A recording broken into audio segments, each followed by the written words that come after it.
Death Metal Podcast live on YouTube, Facebook, Twitch, bunch of other platforms. So tonight we're going to have a live chat and a Death Metal Podcast Saturday, 6 p.m.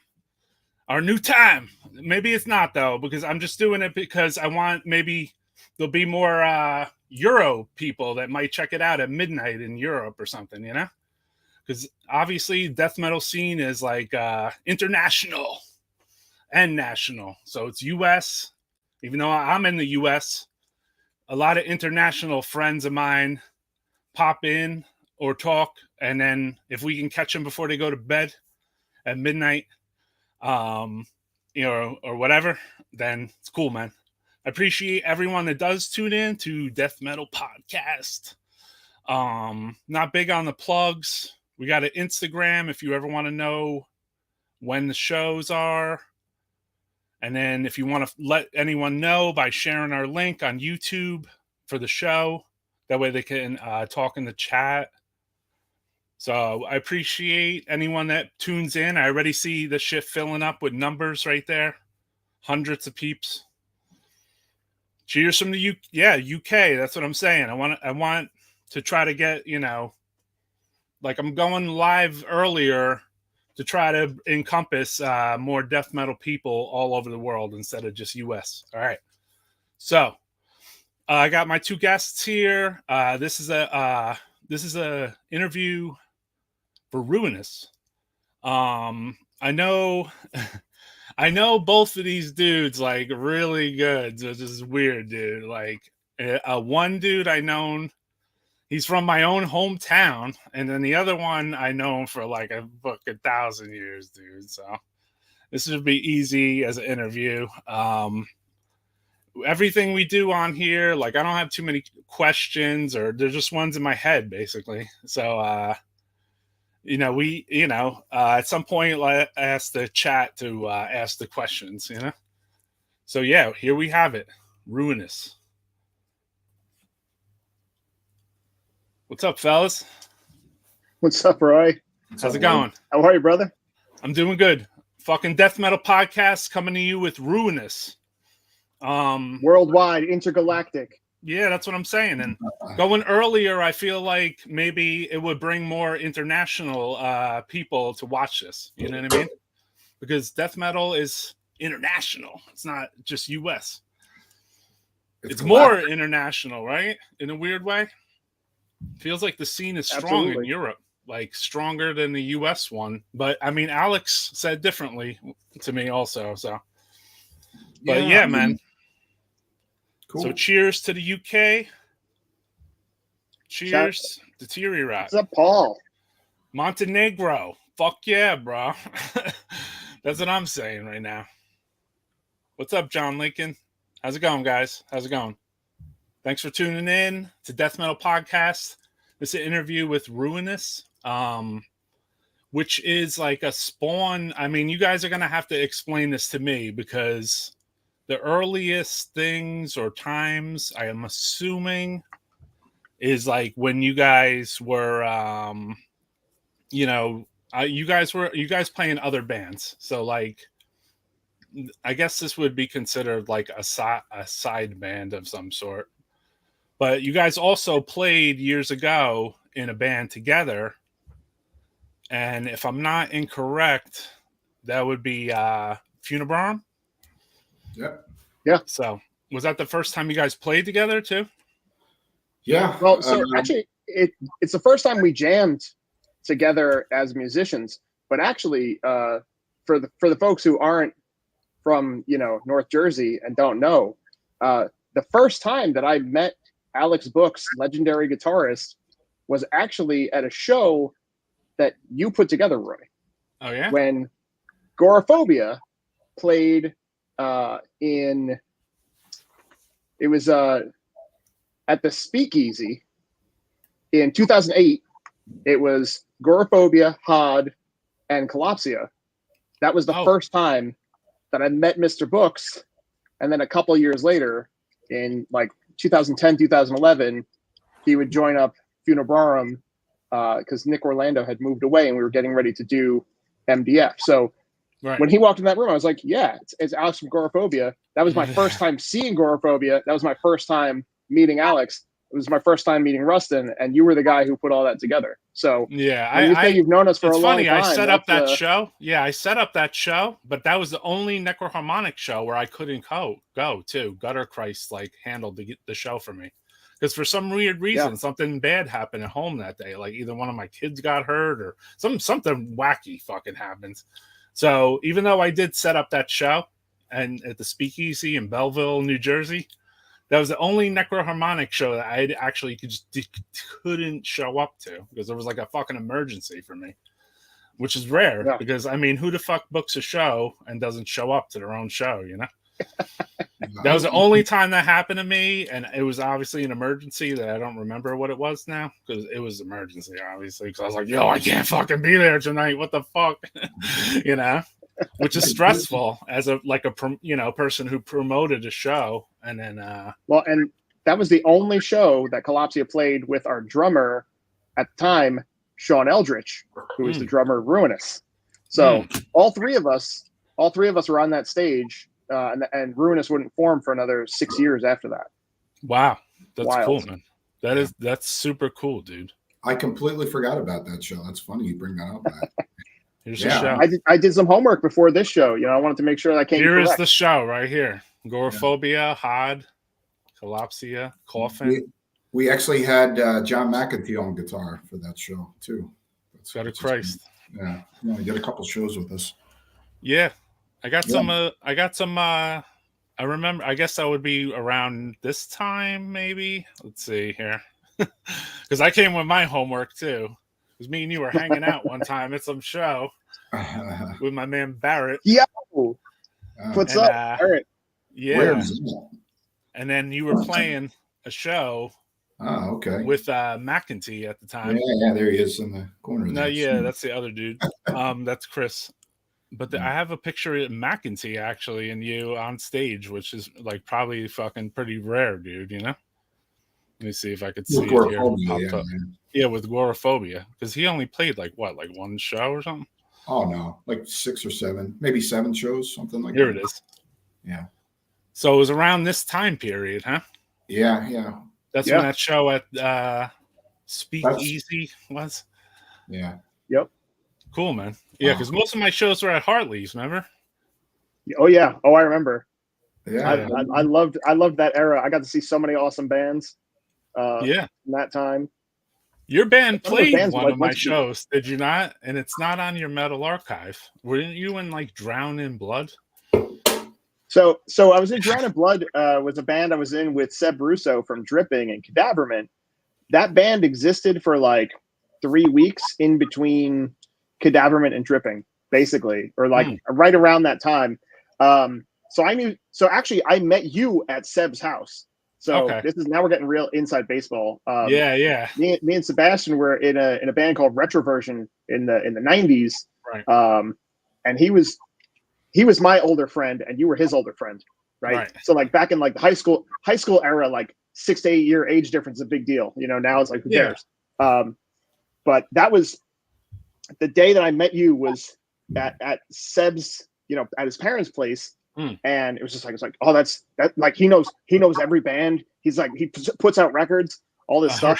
And you were just an encyclopedia of everything extreme metal. And yeah, so that like, we never played another show. We never recorded. The drummer, Tony, I never saw him after that day. I don't know where he disappeared to. But Seb was like, hey, can, you want to set? I set up a show, and then I asked Seb. I was like, "You want to play?" And he didn't even have a band, dude. And he's like, "Yeah, I want to play. I want to play that show. I want to play."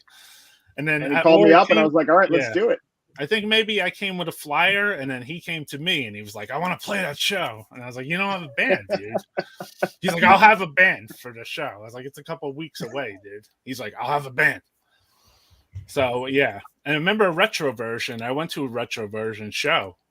I think at the Pigeon Club or something. It would be some random like hole in the wall because like we were just playing the weirdest like one-off shows. We never actually played an official club. I think our last show was at Hartley's. we did like a mini set. We did a mini set. There was some other band that was playing and it was like, yo, get up here. And Right.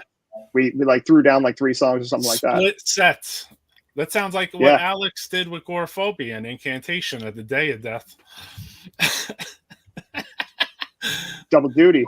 Yeah, I've done that. Master. No, he let Incantation come up and play on the Agoraphobia set. Remember? Yeah, that's right. Yeah, because they weren't invited to play for whatever reason. I don't know why. And so long story short, McEntee called me, and because our ride backed out on us for Day of Death, so last minute, he was like, hey, I can get Jim Rowe, to drive you guys. Would you guys maybe be able to let us come up and play a song or whatever? And I was like, of course, So yeah, they played. They played 3 songs. 3 songs, and that was actually the day I think Craig Pillard joined Incantation. Yeah, that's that Day of Death actually. I remember hanging around with McEntee, and Craig Pillard wasn't in Incantation at the time. He was in Putrefact, and we went to go see Putrefact rehearsal at Omar's house. And, Omar, yeah. No, I'm sorry. It was in Art's house, but Omar. It was Omar, Craig, and Art. Didn't Omar not have like a door on his house or some shit like that? Wasn't it that sounds more like Oscar. He had a burnt house or whatever. I don't know, maybe Paul could let us know. Yeah. What's up, man? How you doing? Paul? Well, good to see you, brother. I think you froze, Roy.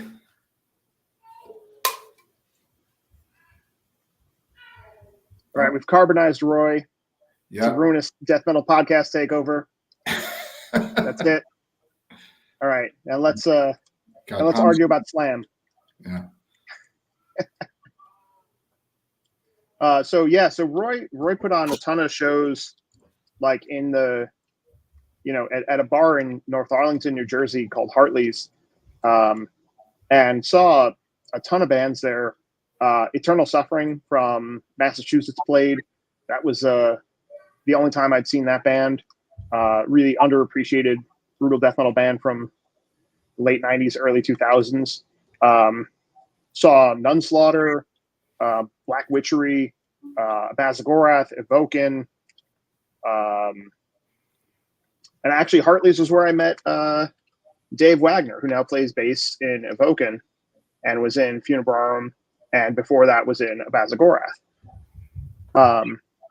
So yeah, that venue wound up being actually pretty clutch for a lot of the underground stuff, because at that time, in the late 90s, early 2000s, like death metal wasn't as prominent as it is today. We had a resurgence like in like the the late 2009 era, like things started to come back, but before that there was there just wasn't a lot of support, and the underground stuff that was going on was like pretty much all related to either Gutter Christ Productions or Necroharmonic, at least in like the New York, New Jersey area. And then Castle Heights, Anita was doing stuff out in Queens as well. Roy is officially gone. So he's saying stay on. So I don't know. So well, so just to give folks, what we could do while we're here is, there he is. Got that, brothers. He's back. No worries. That connection. Filled the time. Got that. Yeah. Go ahead, Matt. We were just talking about the clutch Hartley shows of the Necroharmonic Gutter Christ era. Seeing like there was a Black Witchery Necroharmonic era because Gutter Christ was in jail, and then there was a Necroharmonic Gutter Christ era. So like 2 different ones. Yeah. And those shows were clutch. Like, just saw a ton of awesome bands. And I was commenting that death metal wasn't as popular as it is now. So the idea that there's the idea that we were there was like a dozen people seeing like super underground bands coming from all over the place. And Kearney, North Arlington, technically, if anybody obviously is from there, like this guy here, Tom Triano. Cardi, coming to us from Ireland. Nice. Yes. Cool. So, what were your favorite shows from that era? Because you put on like a lot. And there was like my brain is leaking I got all that info. Favorite show at Hartley's, The Chasm. They played a show. Yes. It was the best fucking band I ever saw, like, there. And another favorite would be Evoking Warhorse. And at that show, the owner of the club, he came to me the day of, or the night of, or the night after, or whatever. And his name was Joe. And he fucking came to me and he said, "Hey, the guy from the next door said that the foundation broke on his house, dude." So I was like, really? Fucking fuck yeah. And then I was like, yo, Evoking was playing last night. That's so fucking sick, dude. They fucking broke the foundation on the next door house because it was so heavy. So those were my two favorites. I saw Evoking at Bowery Electric, and they had a similar thing where it was like, is this roof gonna stay attached? Because it was all low end, super resonant. I'd forgotten about that Chasm show. Yeah, that the Chasm. Those guys were living in Chicago at the time, and they came out to play. Yep. They played the show and left immediately. Hemlock. Yeah, Teddy. Hemlock show was cool at Hartley's. Yo, Tommy, what is up, dude? Tom Kiefer in the house. So you and Tom didn't share a band. You were never in Dripping. You were just in Drowning Blood. Yeah, I don't know how I missed the draft on that one between Cadaverman and Dripping, but you know, I was a fan of both projects from the jump. What's up, Cadaverman got banned from every venue in the area because every show there was a fight. It was pretty wild. All the shows, every show was just like, there was only one show that didn't have a fight, actually. So like, I was like, wow, there wasn't a fight at the show. Like, that was the first time there wasn't a fight at the show. I was like, that was so bugged out, dude. Oscar lived in the attic. Art lived in a nice house. Omar was the one with the beat up house. Okay, there you go. I remember it. Yeah. Fucking Omar. Autopsy. Like, all he cared about was Severed Survival, right? Yeah. He was kind of like, I mean, that's a good thing to care about. Junior, the drum vocals, That's what I mean. That is a good thing to care about, dude. As far as like band wise, like for you to only talk about like two bands, like he was just like, one of them is Autopsy. Like, that's fucking so fucking brutal, dude. By the way, fucking Omar, man. Shout out to Omar. Yeah, wherever you are, Omar. Omar. Shout out to Omar. Hope you see this. 30-something years. Yeah. And then, I remember Art. I'm friends with Art on Facebook. So shout out to Art too. And I remember going to Art's house and seeing, I think I saw a practice there with Craig Pillard, but I also saw one with Frank from Decay. And Victor Rivera from Ceremonium was in the band too. Decay was actually rehearsing for a little while at our practice place at Agoraphobias because the story, Peter and Sal left for Incan. So then they had for a short period they had Frank Gamble. Right. They had, I believe, Joe Young too from the Corrosion playing guitar. It was like real brief. So they would come in to our practice place and didn't they like live outside like somebody's house or something because like they didn't come out or something for practice? No, they would. That's what I was told. Frank and Aoife would come down to Philly and stay in their. They had this old school 70s, like, it was like right out of Scooby-Doo van, and so they would kind of like camp out in the van, live in it, right? Yeah, I heard they were stalking Frank Gamble. And they were like, "Are you gonna jam or no?" And he's like, "Dude, I'm busy." It's a shame. Those guys are the best. I love Frank and Eve man. Yeah, good dudes, man. Miss those. And guys. The demo of Decay is really rare. Sick hell, Yeah, I mean, rare demo. Like the lineup was amazing. Yeah, the Incantation song. What is it called? What's the song? Eternal Torture. Eternal Torture. That was a Decay song, actually. Yeah. A lot of people don't know that. yeah. A lot of people don't know that. No. Eternal Torture was on the Decay demo. Yep. And then I noticed there was a good connection with like Necrosian and you, and you know what I mean. Those guys are super cool too. Yeah, well, John Litchko was the second guitar player in Gorephobia after Henny had left, so we got Litchko for a short period of time. He only did one show with us. We played with Cannibal Corpse. It was us and Cannibal Corpse at G. Willow. You know what's so bugged out about like Gorephobia and like you being in Immolation nowadays is that basically like back then you were just in Gorephobia, but like we were around Immolation. You know what I mean? And Immolation was around Gorephobia, like going to their shows. You know what I mean? So it was like everybody was like in a circle, but like you weren't in the band. But you might as fucking well have been basically because they were so close. We were super tight, you know. Me in particular. Yeah, like they went on tour. You weren't in Gorephobia, and you went on the tour with them, literally. So yeah. So you were just like you were the fifth member or something at some point, and then you got pushed to like the fourth member, you know? I was actually asked to join the band back in the day. Tom Wilkinson wanted me to join, and he wanted to kind of take over and manage the band. I turned it down because, you know, I wanted to do my own thing. Yeah. Interesting. Yeah. That's interesting. Yeah. And you had even that side, you had like a project-y band. They were called Ancient, and it was members of Gorephobia and you. Yeah, that was. I mean, members of Immolation and you. Well, that was right after I left Gorephobia, and Relapse was signing Ancient as well. So right, there was no black metal Ancient at this point. Let's be clear too. No, this was '92. So it was me. It was originally me, Jay Lawrence on bass and vocals, and Derek Roddy. A lot of people don't realize, you know, Derek Roddy came years later, Hate Eternal, but yeah, so it was us. Wow, I didn't. But in the beginning, we had Craig and Bob Vinya help out. Okay. Drums and Bob on guitar, me and Jay. But, right. Yeah. But we did kind of started to record a demo, but it was never finished, and that's all. Yeah, there was just like a rehearsal or two. I remember I have like a tape somewhere with like. The one you have is with me, Bob, Craig, and Jay. Okay. That's cool. That was recorded at Immolation's practice. Yeah. Yeah. There you go. Fucking exclusives. Yeah. Exclusive. I Gorephobia / like Immolation band that no one even really talks about. Rehearsal never did anything. Of me and him, and he played him for me when I saw him. You know, I don't know how many years back.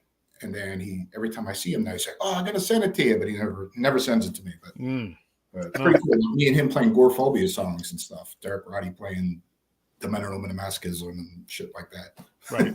Didn't Derek Roddy go to play for a bunch of other good bands? He was in Hate Eternal. He played in Nile. Okay. You know, his own stuff, and you know. Yeah, I'm not completely familiar, so that's why I'm asking. I don't know. Yeah. I know his name now. Yeah. You know. Great drummer, great guy. Yeah, cool. Yeah. That's cool, man. I didn't even. You told me something on here I didn't even fucking know, dude. Holy shit. Yep. Same Omar from Outlaw Records. No, it was not the same Omar from Outlaw Records. I know Omar from Outlaw Records.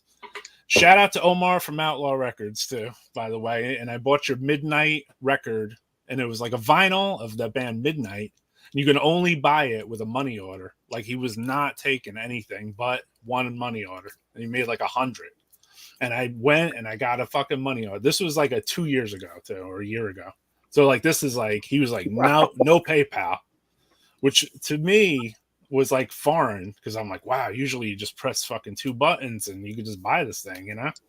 But it was like, or you could just DM the guy and be like, how much? And just send him the money. But this was like, no, we're not only send a money order. And I was like, I'm going to do this just like the old days, you know? Send your stamps. Got it. You got to send your stamps. Did you include? Got it. Did you include 2 IRCs? Yeah, no, I didn't. I wish I could find. Venner. Bill? Yeah. Venner. Fucking Venner. Carney death metal too, Matt. I gotta ask you, Matt. Didn't you live behind my backyard or Yeah. Like your grandmother's house? For like a minute, I lived like literally back a with block my behind grandmother's house, right? Yeah, it's just wild. Yeah. Yeah, So small would world. you look Small thing, outside and see like my death metal shirts? How old were you at that time? Because I remember young kids living over there. oh no, I was like young, Right. because when I met you, I was in high school, and this was like I had to be in like fourth grade or something like that. Yeah, this was Like like a this is long where time ago. this is where the age gap is like huge. Because you're a few years older than me, but like in terms of like high school, college, like Right. you're an old man and I was a kid. So, Yeah. yeah. Matt and me, we're both Carnians, which is cool. You know what's cool too? That Carney has so much death metal in it, right? It's insane.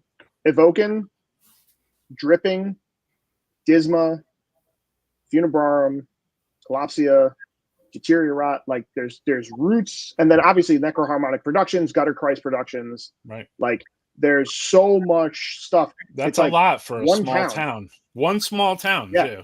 Just not really a big town. You're talking about like what, 2 square miles by 2 square miles, maybe? It's super small, and it's weird because there's no other like everybody. There's nothing from Harrison or North Arlington. Yeah, it's not like Or it's not like Belleville. Nutley's got it's like no, it's just like this one weird little swamp.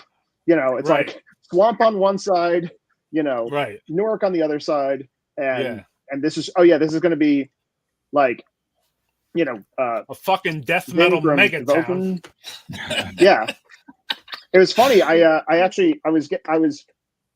had my buddy was bringing my guitar to the shop to get fixed right before Ruinous recording, and I went to pick it up, and we tuned super low. We tuned to A standard, so which is the same tuning we use for Funebrarum, and he goes, the guy at the shop, like he's used to doing standard setups for like rock and pop and jazz guitar and whatever. He's like, you're the only guy who comes in here, number one, with left-handed guitars, and number two, like tuned to A. And he goes, there's only one guy who tunes lower than you.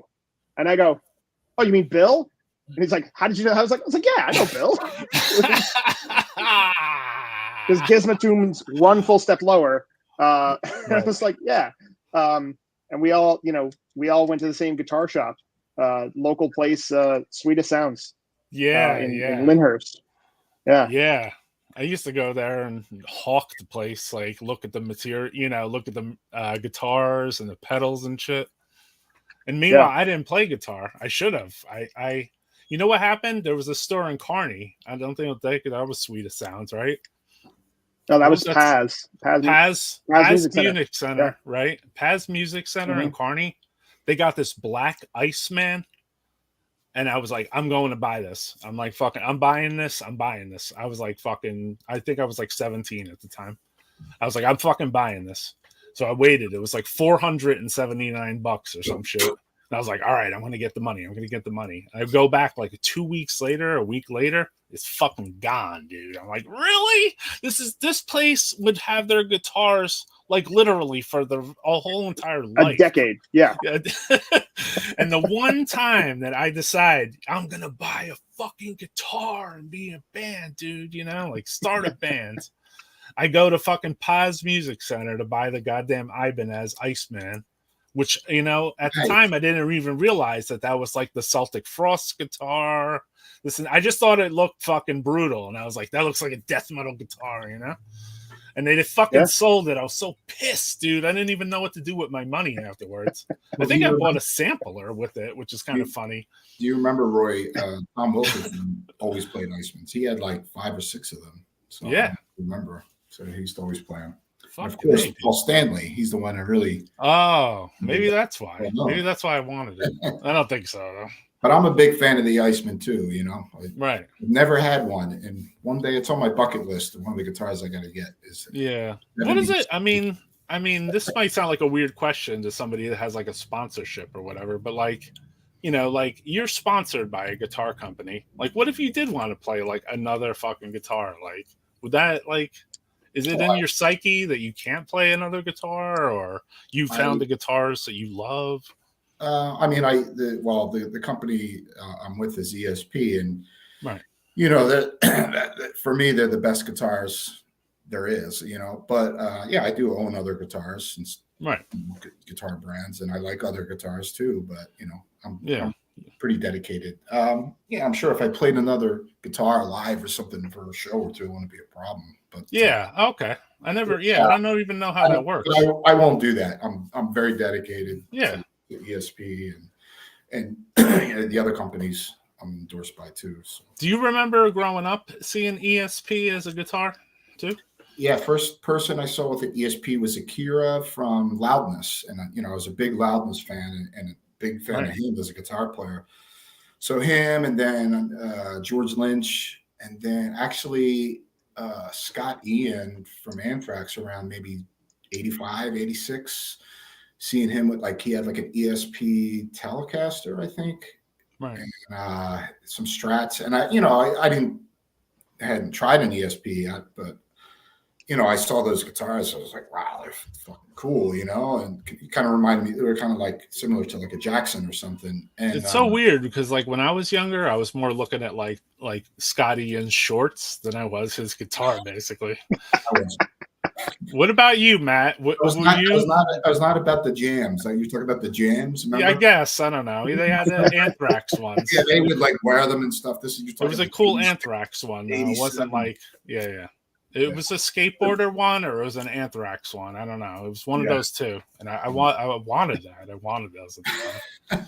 I never owned a pair of jams, but I did have friends that I never owned them either, but I wanted them. You know, I'll admit it.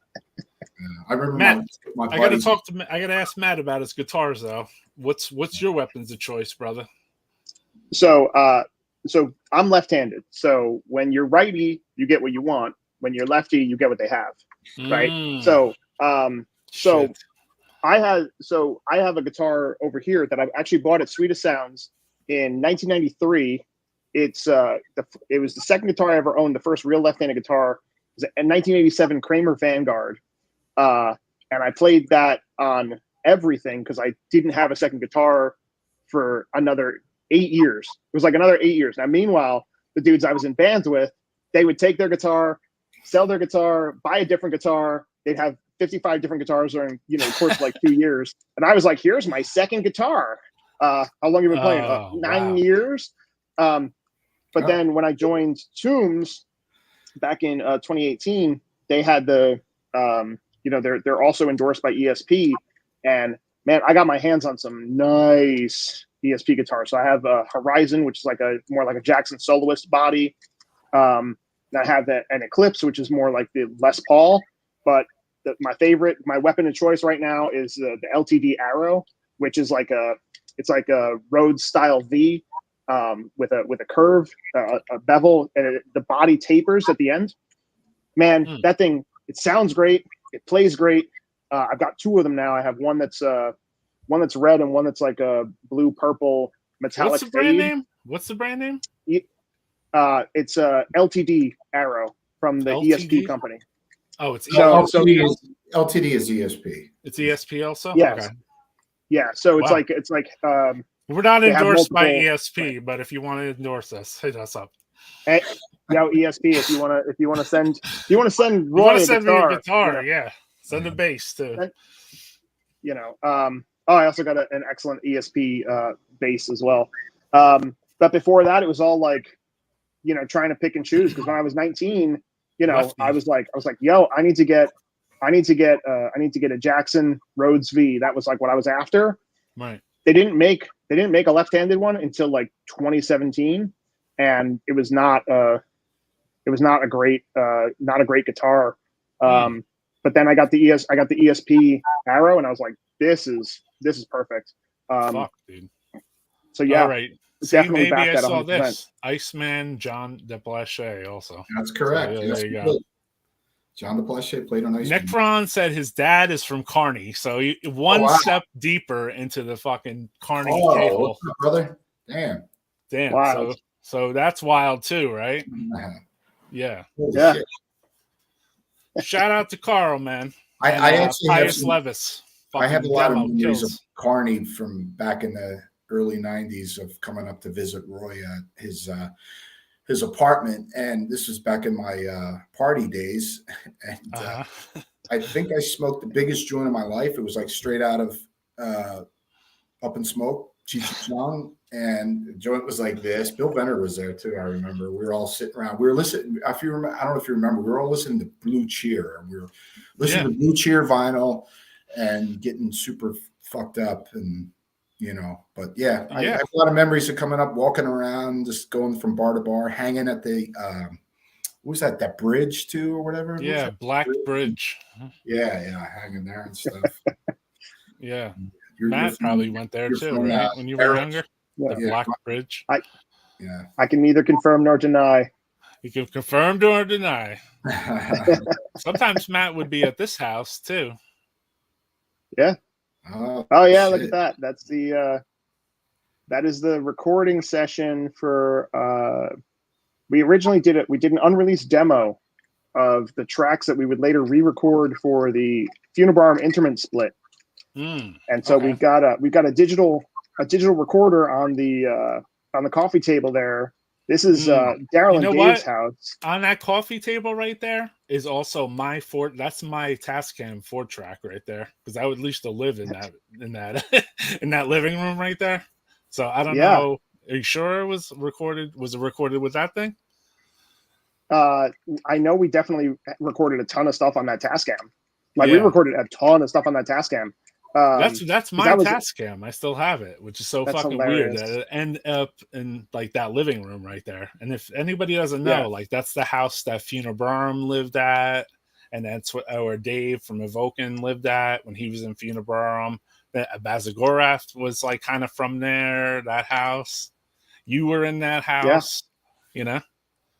It was a cool fucking death metal spot. What about you, Alex? Like, was there certain like Philly kind of death metal-y fucking house spots you would go to? Like, there was a guy, friend of ours, Landy, that you were probably there back in the day. After the G. Wilker shows, we would go there. Annie Bowman's was actually the headquarters, really. We hang out at Annie Bowman's a lot. John Litchko's house, a lot of, partying going on there because his parents. I went to John Litchko's house and he had stacks of amplifiers and beers.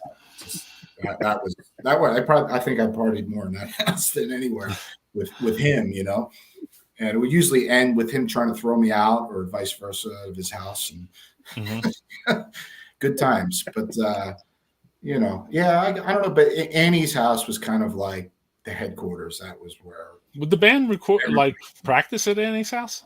No. Okay. No. I'm just wondering. Yeah, we had. Where did Agoraphobia practice back then? With our original drummer Mike, we used to practice at his house when we first started. So that was me, Chris, our original singer Kevin Brennan, who passed away back in 90, 91. And then we rehearsed when Henny joined the band in 89. We rehearsed at Henny's apartment. And we got a lot of shit done actually there. And then Craig joined the band in 89, replaced Mike. And we used to rehearse a lot there. Then after Henny was gone, we kind of just, we didn't have like a solid place to practice. That was all the spot stuff. Isn't it weird though? Like you go through all these like different spots, like where your band played. I'm sure Matt's even been through the coolest place though was Henny's, I thought. Is that where you guys like made the genesis of the fucking Mederious pathology demo?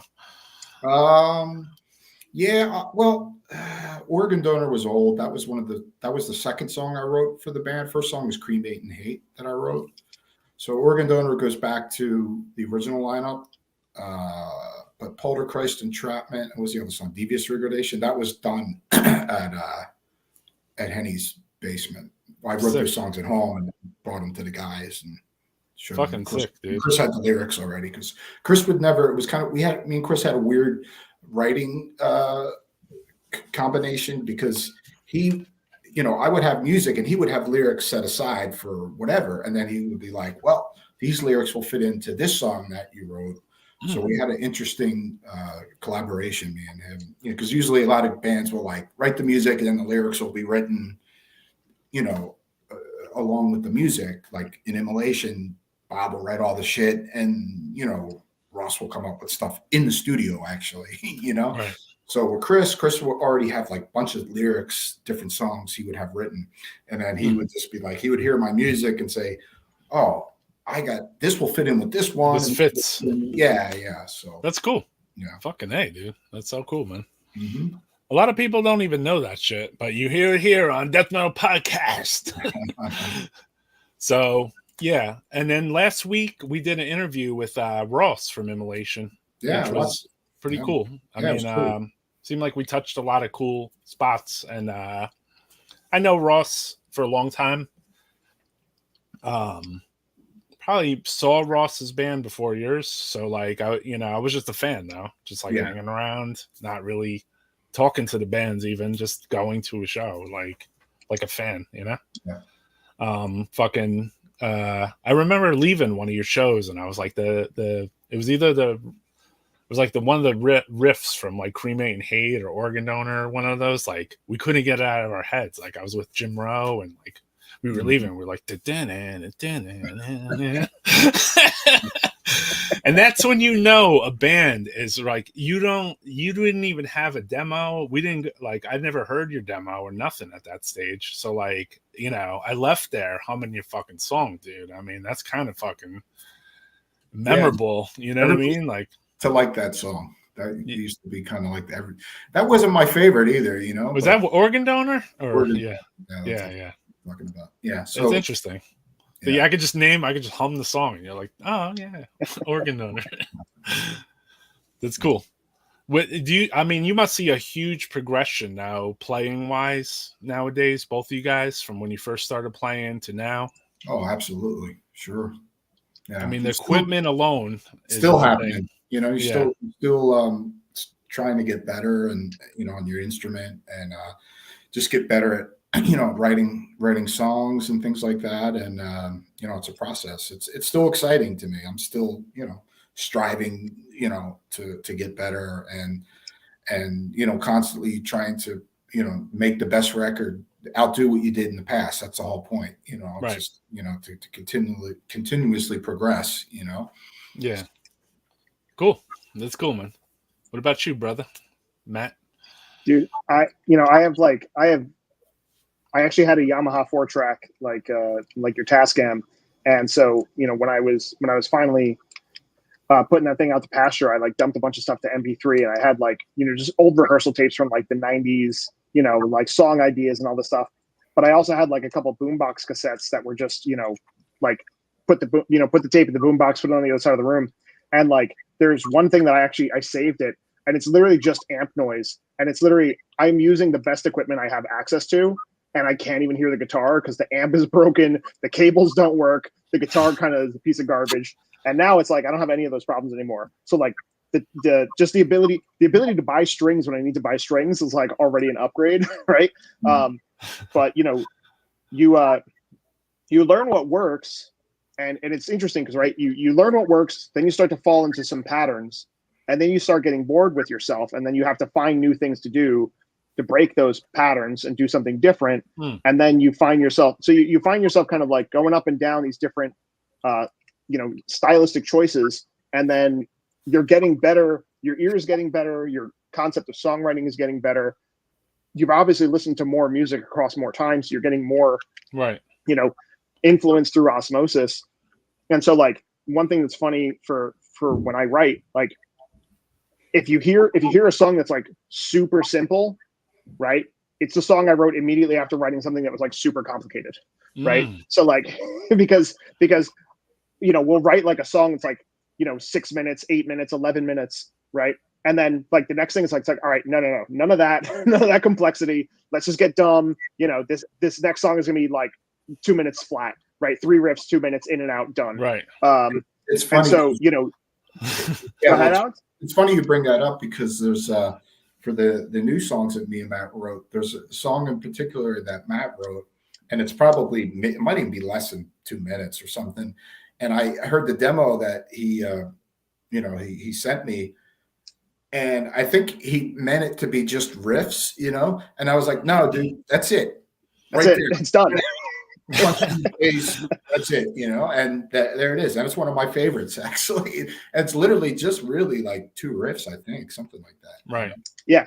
So And it's cool. It's just 90 seconds. It's just 90 seconds of just. We got new songs with like 50 million riffs in there too, So You know what? Like when one time I was talking to Raj from Mortician, and he told me, he's like, yeah, he goes, the Mortician songs, da, da, da. He goes, I just take just like writing a few riffs, and then he's like, and then I cut off like the back part, and I just cut off the back next one, next one. And he's like, I'm just have like 1 riff, maybe, or 2 riffs only. And he's like, that's the song. Yeah. You got to try to not overthink things sometimes, and I used to do that back in the early days and trying to strive for this kind of perfection. I think that just didn't exist or something, and but over time, over the years, you just learn, what works and stuff. Right. And, and it's like, okay, that's it right there. That song's done, and, so yeah, it's just, with like anything in life, you just, for some people, you get better at things and you learn, Right. Like you said, he comes from a boombox across the room to having, maybe Pro Tools, or you know what I mean. I used to, back in the late 80s, like for instance, the song Mederious Pathology. So there's a lot of like harmonies and stuff on that song. So I would have 2 boomboxes to record so I could play along with the other guitar, so I could hear the harmonies that I was doing, Wow. So like that song was one of those, had different guitar parts or whatever and stuff like that. That's cool. I mean, you work with what you got, You have to, back in those days, you just kind of, it's unlike the technology that we have nowadays. You know what, though? It just shows you, too, that, like, anyone out there that's watching this or is like a musician or thinks they want to even be a musician or play or do or make something, a demo, something creative, that basically, even if you think, oh man, I don't have a special computer to plug all this shit into, it's like, you know what? You don't even need it, dude. You know what I mean? Like, you got a phone. Yeah. You got a fucking... Yeah. There's no real formula. It's just whatever works, Or just something. You have some shitty fucking radio you bought at a thrift store, and it has a record thing, and like you pick up some tapes on Amazon. You know what I mean? I got put that fucking shit in. All my stuff goes on my phone usually. It's like, because in my old age now, it's like I forget things, so I got to record it right away, or if not, it'll be lost. The voice memo app, forget it. Yeah. Like, I got a cool idea, voice memo. Right. And then 6 months later, I'll be like, oh, you know what? I got to like fly all those voice memos in and like relearn how to play that thing that I had a good idea 6 months ago. Yeah. There's a lot of selfie videos of like, all right, are my hands in frame? Like, how do I play this riff? Just so I can remember how to do it like 3 months later, Oh, that's cool. I'm sure it's like that for other musicians. I mean, anybody in the chat, like they record themselves. I think I definitely seen this guy recording himself playing drums. What's up, Chris? What's up, Chris? So, I mean, I guess you learn by watching yourself play and then you record Great job on the new Disma, Chris, by the way. Oh, yeah. He gets killer, man. Actually, Ross got it too recently. He was telling me last night he really digs it as well. Yeah, man. Fucking heavy, dude. Killer. Oh, yeah. Fucking heavy as fuck, dude. So, Alex, the last time I saw you, I'm just going to throw this up because it's one of my favorite pictures now. We were chilling at MDF. Man, I don't remember it. I don't remember that photo, but I remember seeing you a couple times. That's funny. Yeah. I think you brought that up on the interview with Ross. Yeah. I got one with just me and you too, but I thought I think Hellhammer was playing. You know what I mean? And actually, in that photo you just put, it was so good. There's a guy that's standing there in the back who I hadn't saw for years. Yeah, I was wondering about that guy. Fletch. So I remember bring that back up. He used to be at all the G. Willikers shows. The guy that's standing there, that guy right there, like right behind Bob. Really? That foreign-looking guy? Yeah, that's Fletch. I don't know if you remember him. He was at every Williker show, every show. So, and it was funny running into him. Wow. Joe, I hadn't seen him in forever. So fucking cult, dude. Yeah, he's still fucking. All right, Carl Necron saying all the time. Yeah, so he plays his guitar and then records it. Yeah. Still do that. Easier to open audio memo than record riffs. Cool, man. Yep. Maybe that's a pointer for me, when I want to, play a guitar or whatever. I got Venner's fucking BC Rich over there. I just bought some strings for it. Nice. And, I bought some stuff to clean it. I was told I have to clean up my Kaler or whatever, I don't know too much about guitars, but I'm sure, with the age of the internet, I can learn a lot. And then just talking to people that play guitars is both things are very helpful, Sure. Yeah. What about playing tuned down at such an early age for both of yous? Or you were saying you were tuned to A with when you were at Sweetest Sounds or whatever, or wherever. And also, what's up with the tuning down? Because obviously, I guess standard and metal would be E or something, or G, D or something. So E is standard for just standard. This is a guitar. Right. This is what it's set up as, right? And so you go in half steps down. It'll be D sharp, D, C sharp, C. C is what Kalopsia tunes at, and then it's B, A sharp, A, and then if you want to go to Dismal Mortician territory, it's G sharp, G. When I first started playing low tuned, I actually didn't know how guitars work. So the way that guitars work is you have your neck. There's the strings put tension on the neck, and there's a rod inside the neck called the truss rod, and the truss rod can be adjusted to adjust the tension of the strings. Now, when you loosen the strings, you loosen the tension on the neck, and the guitar basically stops working. So when I first started tuning super low, and you've known me for a long time, I'm a fan of super brutal stuff. So the first time when I first was writing Kalopsia stuff, I literally tuned down to G, but I made no adjustments to my guitar whatsoever because I had no idea how to do that or how it worked. Right. And so they were just flopping all over the place. So it was just flip, flip, flip, flip, flip. Couldn't play anything fast. It was just the strings were just super loose. Later on, a couple things happened. I learned a bit about guitars. I started making enough money that I could take my guitar to the guitar shop to get repaired or set up, which was something I couldn't do for, a while. And then the other thing is, lower tunings became more popular. And so the technology and the understanding of it was, a lot greater.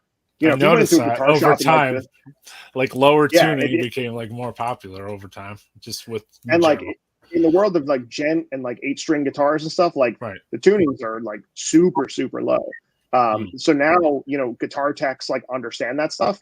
If you brought a guitar to a standard guitar shop in the late 80s or early 90s, they didn't know what to do with it. It was the same thing with, trying to record death metal as a sound engineer. It was just something that wasn't understood. So I had a super sloppy experience with it for a while.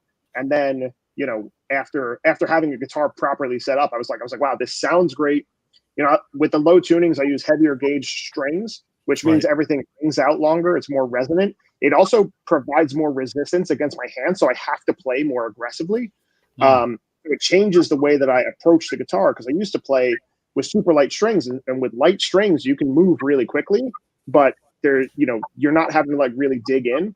When you're playing with 56 gauge strings, you really gotta dig in.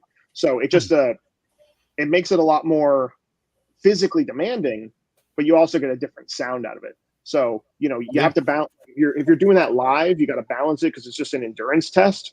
But if you're doing it the way I am, which is generally one-offs, it's perfect. So yeah, love it. Tune down, motherfuckers. What about you, Alex? You used to tune down your guitar super low, right? Back in the day, or never? Well, the late 80s, we just didn't know what the hell we were doing. So it was just actually, it reminds me of a funny story. So when Immolation was recording Dawn of Possession, they went into the studio and Harris Johns asked what they tuned to. And Ross said, "We tuned to Bob." So he was like, "Well, let me hear Bob." And Bob, he's like, "Okay, you're in C." So when Gorephobia started, we were originally probably around C, I think in 88. by the time we did the first demo, we tuned up. We started tuning up, so we're at D, like and then we went back to when the band reformed. We went back to C. So Immolation is in C, Agoraphobia C, Incantation C, Master C, Funebrarum, Ruinous A. Gotcha. But I think besides Black Sabbath, the first band that really tuned down was Carcass, and they were tuned down to B, which they still are. So Carcass was like the first band to really like tune down that low. Interesting. Yeah. Which Carcass would you say? Like the first? What do you mean? The first demo? All Carcass is tuned to B. Oh, okay, cool. Yeah. I don't know. Until now, they're tuned to B. What's up, man? Fucking Death Metal Podcast. Cool. That's cool, man. I mean, I'm interested in this shit. I don't know. Like, and also other guitar players who play death metal are probably fucking interested in this, Yeah. I mean, because I like multiple tunings. I like to play even like, for a while I didn't have anything in E, and I have a couple guitars now that I have in E standard, for different stuff, and but tuning down doesn't always make it heavier, because I'll give you one example. Hellhammer and Celtic Frost, there's really nothing much heavier than that, and that was tuned to fucking E standard, right?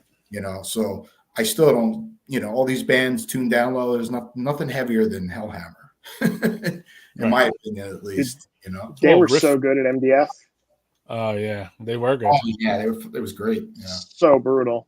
Yeah, it was weird because I was like, I think I was moving into it thinking like I was going to be disappointed, because like the night before, like you had a Triptychon playing. Mm-hmm. They were like playing like Celtic Frost songs, and like most of their set was Celtic Frost songs, and like they were kind of like, I don't know, I want to say like, like happy sounding, you know what I mean? Or they'll play certain parts out a little bit like extra to make it like more like a crowd metal, you know what I mean? So like I was like, man, I hate when bands like deviate from like the original formula. But like when the Hellhammer played, they didn't really deviate. They just played like Hellhammer, and they didn't try to... You're talking two different bands there. Triptychon's a totally different thing, Yeah. But as far as I mean, I love Triptychon. It's super heavy, dark, atmospheric stuff, Right. It's probably some of the better stuff that I've heard, because it's not too much heavy music that I hear nowadays that really, that I'm interested in. But the Triptychon stuff, maybe you should try to have a listen to the 2 records they did. I mean, I heard some of the records. I just seen them live at MDF, and then they played Celtic Frost songs and they played Triptychon songs. And then during the Celtic Frost songs, I noticed that they had like kind of like that, hey, kind of 1 or 2 parts that it kind of extended out to kind of, like, that's on, crowd, crowd participation. Yeah, I mean, as a fan, like I just want to hear the band like go and play the fucking songs, and like I don't really want all the additional fucking chat, like just go out there and rip me a new fucking asshole, basically. And if you don't, then you're weak, basically. That's the way I look at it, because there's so many bands out there, so it's like you have to just go out there and tear ass and show like we fucking destroyed this place. You know what I mean? Instead of like, I don't know. That's me though, I like it. You're not a fan of the European festival party mode. You want it to just be no. You want it to be an assassination. Well, even Anthrax. I mean, when you have Joey Belladonna and you put him in like the 2000s and the 2010s and 2020s.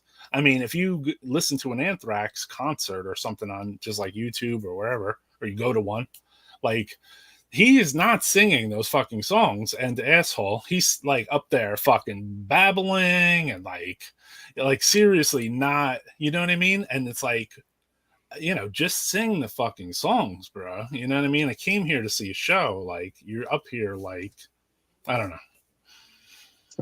Maybe it's just me. I'm not into crowd participation unless there's like dancing, I guess. But like when it's like a non-dancing situation, I'm just like, can this singer like just play his fucking, just sing his song, basically. You know what I mean? It's like, enough with the fucking how we doing and here comes the great part, Like, I know the great part's coming. You don't need to fucking remind me. Dude. You're not into the Paul Stanley crowd participation middle parts of the songs? No. No, definitely not, dude. No overhand claps from Roy. No, never. Hey. I hate that shit. I don't, maybe it's the beer. So I don't know. Maybe people, they drink enough beer and they're into that, I don't want my, I don't want my metal show to be a fucking, Leonard Skinner fucking concert, I want it to be really brutal, and then I want my Leonard Skinner concert to be my Leonard Skinner concert. You know what I'm saying? Yeah. Does that make a little sense? Absolutely. Like you don't want to go to a pop show where people are playing death metal. You want to go to a death metal show, right? Yeah. If you're seeing a thrash band, you want it to be like, stage diving, crowd surfing, mosh pit, not like, boogie boards and beach balls. Yeah. I mean, it's fun. Right. I'm like also a hater. Like, I'm not hating it. Like, I don't hate it. I don't even hate the beach know. ball bands or the funny sunglasses. But the thing is, like, I don't, like if everybody wants to put on Hawaiian shirts and funny sunglasses and throw beach balls around, that's fine. I'm fine with it. But at the same time, like, if the band is up there, like, I just hope they just play something similar to what they've recorded. You know what I mean? So that way it sounds like, something I like, maybe. Because why the fuck am I even there if not, I mean, yes, I see bands that I've never heard before, but you know what I mean? Well, it's a difference between wanting to see a band and wanting to go to a concert, right? Like, there are people who are just like, I want to go to a concert, right? And they want to have a social experience where music is a factor. Like, and then for those of us who are like wired differently, it's like we're not there for the social aspect. We're there for the music aspect, and the social aspect is an accident. Right. Like, like, listen, man, I'll happily see like Slayer, perform, in a rehearsal space with no other people, right? I'm happy to do that, right? I don't need there to be like, chants and screaming fans. Like, I'm there to see, musicians just crush with awesome songs. Yeah, man. So, yeah, I think you hit the nail right there with the concert versus a club too, because like I stopped, like, I'm not that into concerts at all. Like, I was into concerts when I was like a little kid, like Iron Maiden or something. But even at those Iron Maiden shows and Ozzy shows, I thought they were talking too much, man. I was like, come on, man, can you just play the fucking song, dude?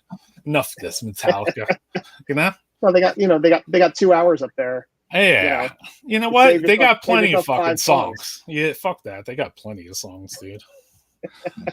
Anyway, let's get back to this Ruinous fucking interview here. We can go off on a tangent easily here. Matt, obviously before you, you've been in various bands, and then before you were doing Ruinous, you were playing in Funebrarum. Would this be probably the first thing that you did? Let me see here. Sorry.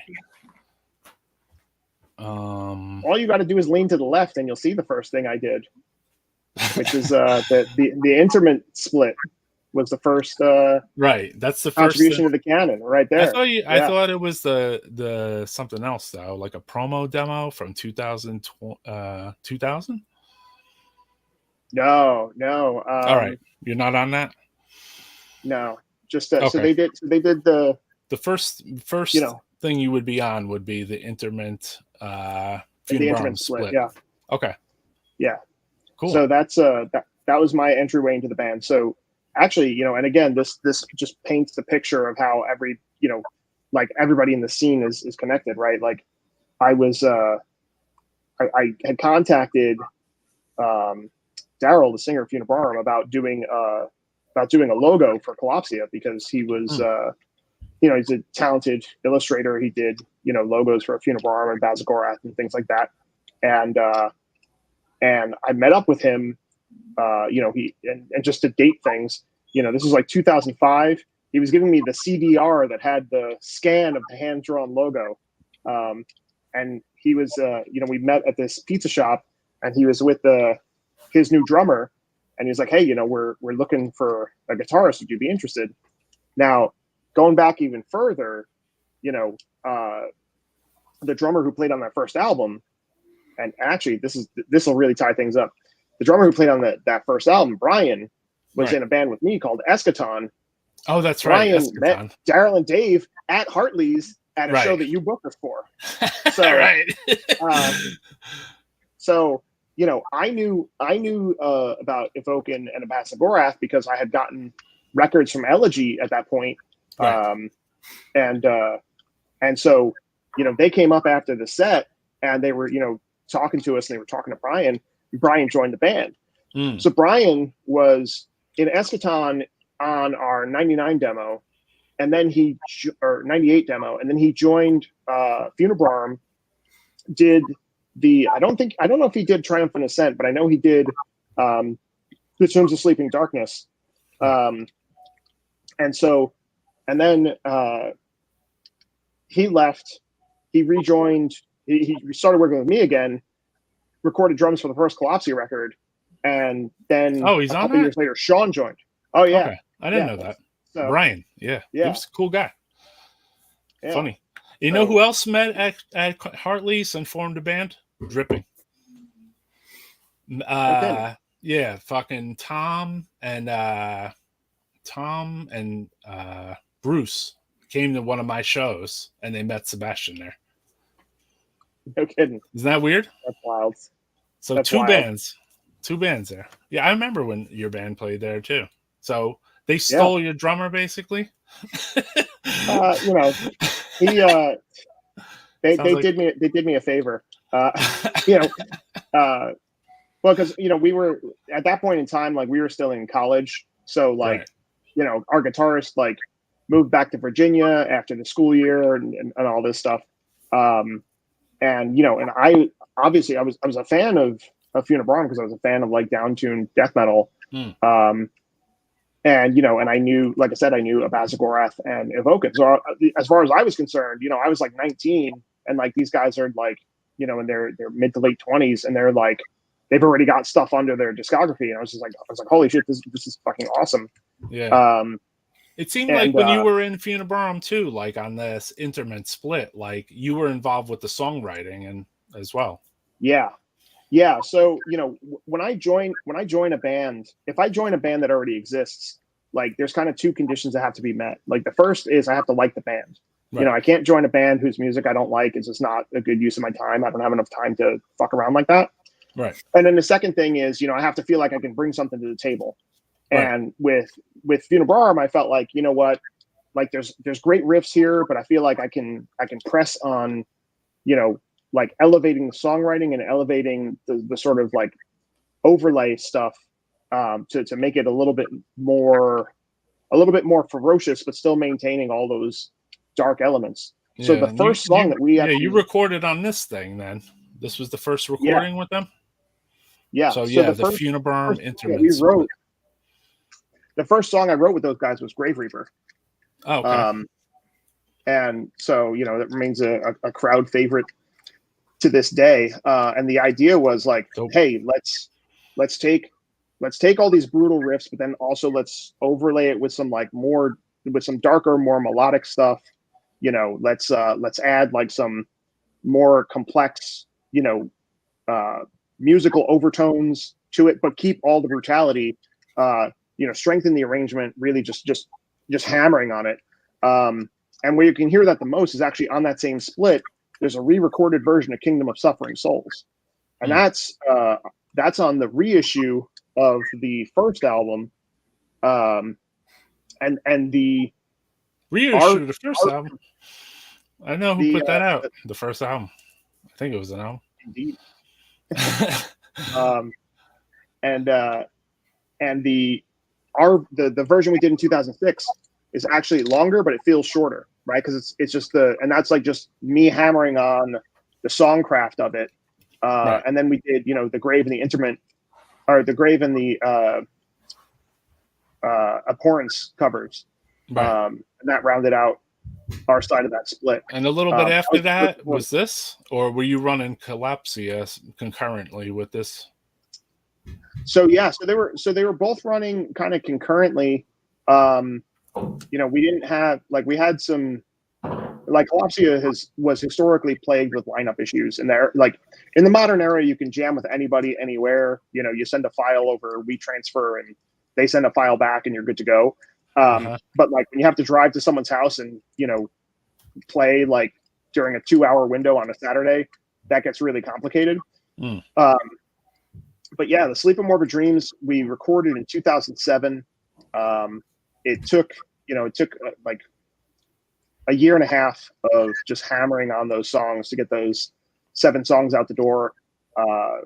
Really, we were really on point by the time we got into that studio situation, because this was pre-digital. There are no edits on that record. It's all we were capable of doing that live, but Nick was not really a fan of live performance. So during that period, Funebrarum is the lineup right here.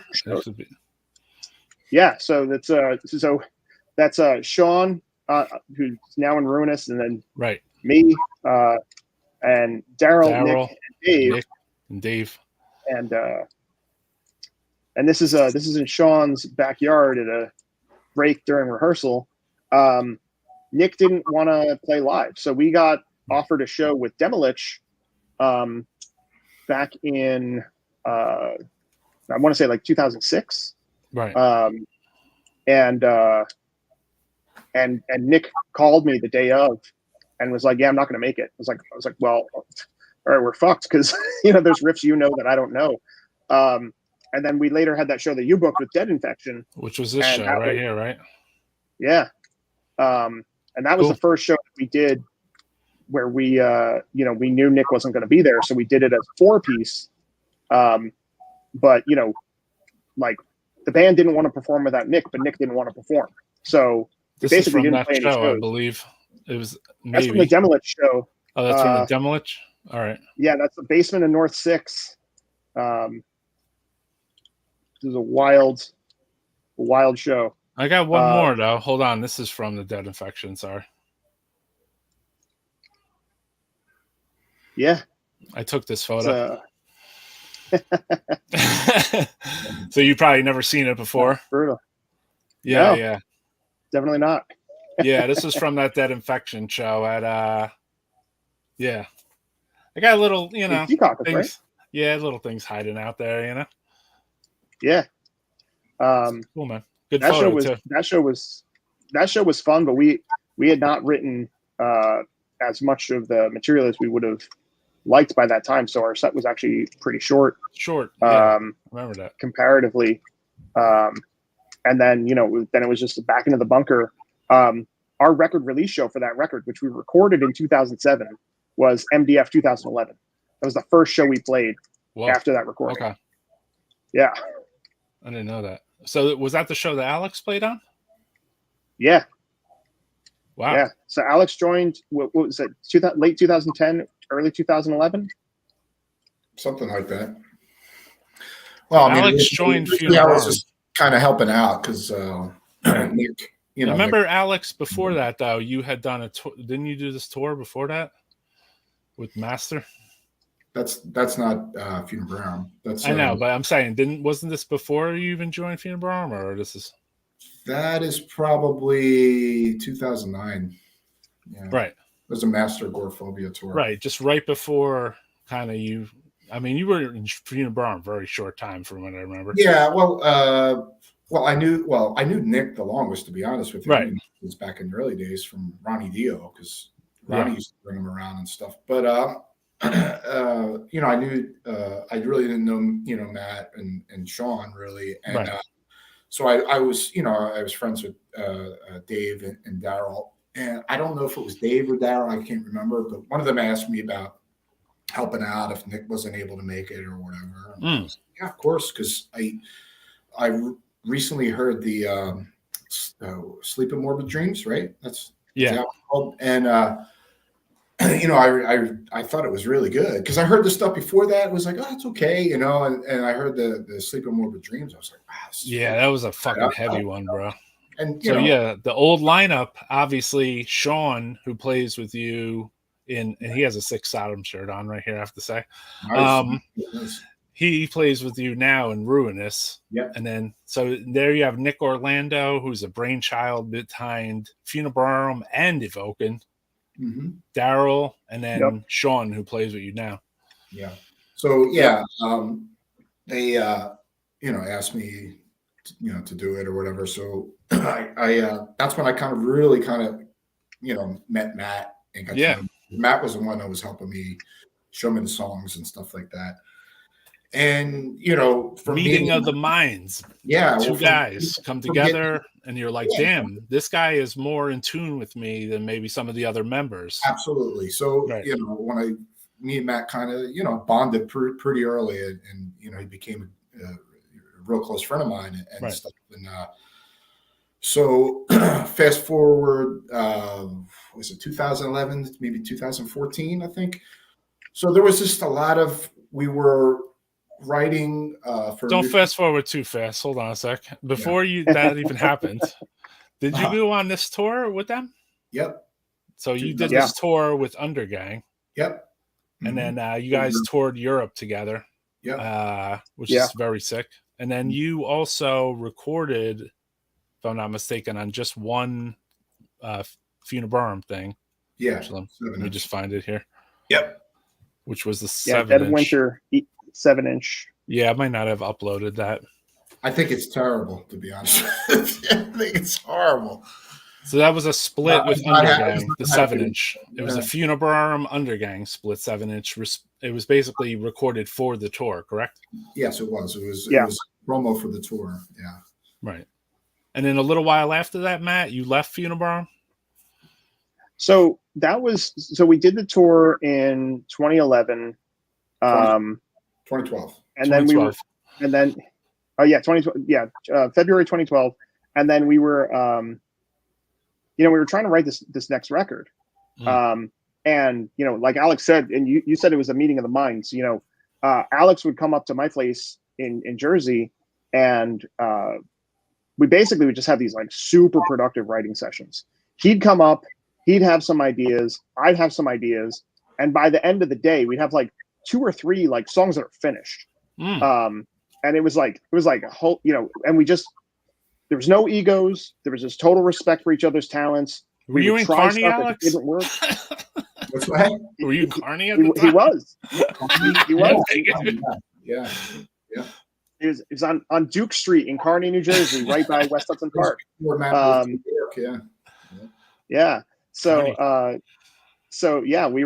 we were getting together. I had like just got my recording interface set up. It was slow going on that front, but we would get together and he's a very prolific but ephemeral writer. And the way that I think about it is like he's the necromancer, right? He taps into arcane powers that cannot be explained by the mortal mind. He picks up a guitar and just stuff comes out that's just like, where did that come from? And he's like, I don't know. It's like, it sounds awesome. He just has this incredible arsenal of macabre magic whenever he picks up a guitar.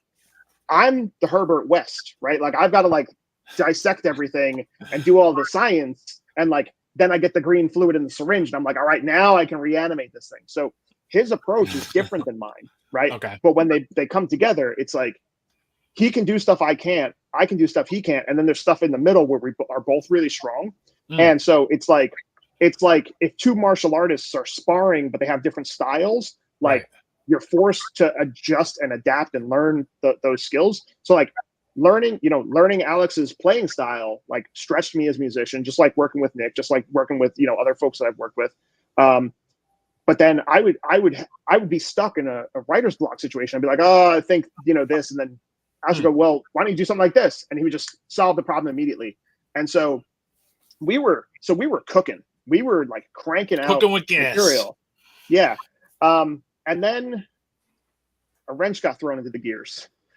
We decided that there was somebody who needed to come in and be part of the writing process. Right. And that was, so we said, hey, Daryl, we're having another writing session. Why don't you come in? And it just wasn't as productive. It was really stressful. over the course of that time, I spent 10 years in Funebrarum. And Right. in that time, we wrote 9 songs. Ruinous had an album done 15 months after creation. Yeah. And Well, so you're more of a it was writing machine too, like Alex. Yeah. So like you two guys, like I see it both sides too, because like, okay, 10 years for 9 songs is pretty fucking long, dude, But at the same time, that's a band's sometimes career, quality over quantity is something for me as a metalhead, But with you two guys are both riff machines in a weird way. Like Alex is like a chorus fucking machine, and you, I don't know, maybe you're the chorus machine. Well, we both have a lot that we bring to the table, just in terms of our arsenal of skills, and then right. The two of us, the nice. I don't think Alex and I would have been good partners when we were both 22, right? Like, I think it would have been pretty contentious, right? I think it would have been a challenge, but we both have a lot of records behind us, right? We both have a lot more that we want to create. But so when we get together, it's like there's no egos. It's like, does this make the song better? Yes or no? Like, let's talk through it. Let's try stuff. And we can do that really easily. And so that makes it, that just makes it really, Graves of Ceaseless Death was the easiest record I ever worked on in terms of writing, because I had a really strong partnership, and there were no egos, there was no hardship, there was no challenge. It was just literally like, hey, this is what we're going to do. We did it. We went in, we crushed it. Like, I think the record speaks for itself. It's a grim, morbid, evil record, but it was a lot of fun to make. Yeah. Awesome. Yeah. That's fucking awesome. Yeah. What about you, Alex? You going into jamming with Matt, like, same deal? Well, like everything was very, like Matt said, when we were 22, probably it wouldn't have happened. But we come from very different, there's an age gap too, and we come from different backgrounds. But the thing about it is we're so much alike in a lot of other ways too, and so I think it's like, Matt said earlier, is the different styles that we have, just it just works. It's like, my writing style, I'm more on the, I guess, I don't know, I kind of like to compare us to it's like Jeff Hanneman and Kerry King. It's like, Matt's more the Kerry King, more the brutal aspect, and Hanneman is more the darker aspect to the riffs, but you put the two of them together and make something really really awesome, so and it just works. And it's like, if it's funny, Matt said about 9 songs in 10 years. So if you put me and Matt together, like if he stayed at my house for a week, we would have like 9 songs in 10 days or whatever. It's like you'd have 9 songs in 10 days. I mean, he came up it was a couple months ago. He came up to my house. He stayed up just for the weekend, and we pretty much finished writing at least the skeleton of what this new Ruinous record is going to be. And it's a very we lost Alex a little bit. Oh, we lost him. So yeah, man. So I think we're gone. There you go. You're back. Yeah. So it's just like, I'm not going to sit there and like, I didn't write a riff in that song, I got to have my riff in there or something like that. No, it's a fucking great song. We're a team. Yeah. And like you said, maybe because your age, and then you guys both have experiences in metal, that it's helpful that basically like you can get together and not have egos. Yeah, there really isn't any ego at all. So so it just came really easy. Now I have to make one point, is that obviously there's a big gap in Ruinous material. So at the time the Ruinous record came out, I had joined Immo in 2016. So obviously, I was just getting busy as fuck, Right. And and that's pretty much my job is immolation. So, obviously and you were coming from being an incantation at the time, and then you joined Immolation. Yeah. So, obviously fast forward now, we're a couple years later, but Right. You guys are putting it back on track to record a newer one. I'm super stoked. I think the I know Matt loves the last record, but I think what we have now is better. I mean, there's another guy too that we're not talking about a lot. This guy over here, Sean. I mean, Sean A. is an amazing drummer.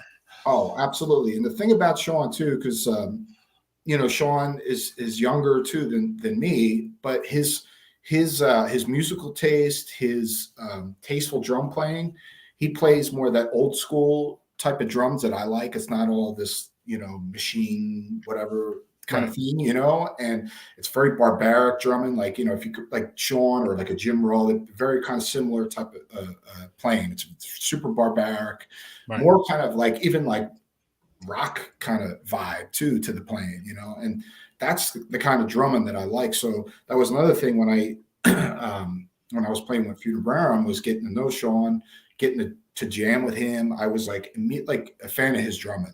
I heard that Morbid Sleep of Morbid Dreams. Sean was also in Disma, and I love the drumming that he did with Disma, and so it just made perfect sense. To have Sean involved, and we asked Sean, when Matt left the band first, Funebrarum, and then I decided that I didn't want to be in the band without Matt, and then Sean came with us. I remember you told me at that time, Alex, because we were talking at that time, and you're like, Matt just left Funebrarum. I'm like, really? Damn. And then you're like, I'm leaving too, though, because I can't be in the band without Matt. No. You told me that back then, Matt. So but now we're back. We've got a shitload of material written, and we're going to get soon in the studio, record this record. And I also I really want to make sure that I'm able to get out there and play live with the band and start doing some stuff. I mean, I got a super busy schedule next year with Immolation, but I'm still going to make the point to make things work with Ruinous so we can get out there and start playing. Right. Some of these photos you sent me, were older times when you guys were recording, or? That was when we were recorded Graves of Ceaseless Death. That was at the studio. It's at Fright Box Studios in Passaic, New Jersey. Yep. Passaic. Yep. Yeah, dude. Yeah. And this was this was part of your arsenal back then? That is the rig. The record, the guitars. Yeah. The Engel and PV. With the boogie cab, the 5150, the Mesa. There's the magic. How about those pedals down there? Whose setup is that? Yours, Alex, or that's Matt's setup? That's Matt's. Can't show that stuff. That's Yeah. That's you can't say. Oh, we gotta hide that part. The snakes on the plane. The snakes on the plane tote bag is the key thing that really brings out the brutality next level. Yeah. Yeah. Don't show the pedals. Because since I'm a lefty, right? I can't have 100 guitars, but I can have 100 pedals. So that's the way I went. I got too many amps, too many pedals. That's just how we do it. Yeah, he's got more pedals than me. I got more guitars. Gotcha. So when you basically came up and I remember you cut like a 1-song kind of demo thing, right? Yeah. Was that released on this? Is this? That was just like that did come out on that. Yeah. Okay. So Drag Marks. So Drag Marks was our first single was "Torn Forever from the Light," which is the song that we recorded just as a teaser, like, hey, this band exists. We had that up on our Bandcamp, and then we submitted the record to Dark Descent, and they picked Drag Marks as the track to go on the sampler.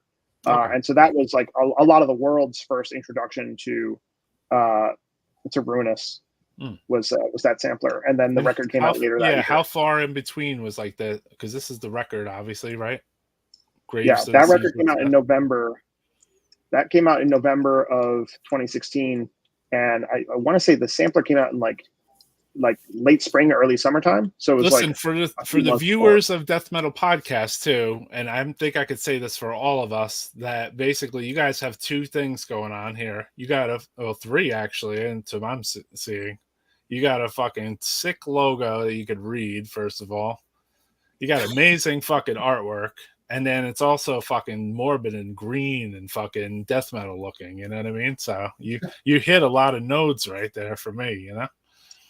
I actually have the original painting staring right over me, right over my desk. The Necronicon, who painted that, he's an artist out of Chile, was selling the original, and I was like, take that offline, tell me the price, we're done. And right. Yeah. Who drew your logo? Painting. Who drew that logo? That is All Things Rotten, who I'd worked with on a few shirts for Kalopsia. And I basically just said, listen, I want something that's legible, right? But I want it to be brutal, but I don't want it to be just like an illegible mess. Because I go back to the classics, right? Like Grave has an awesome logo, right? But you can read it, like Morbid Angel, Deicide, Cannibal Corpse, like you get to any Asphyx, like even Mortician, like Mortician's like slightly less readable, but still definitely readable. There's lots of bands that there you go. Death the brutal way.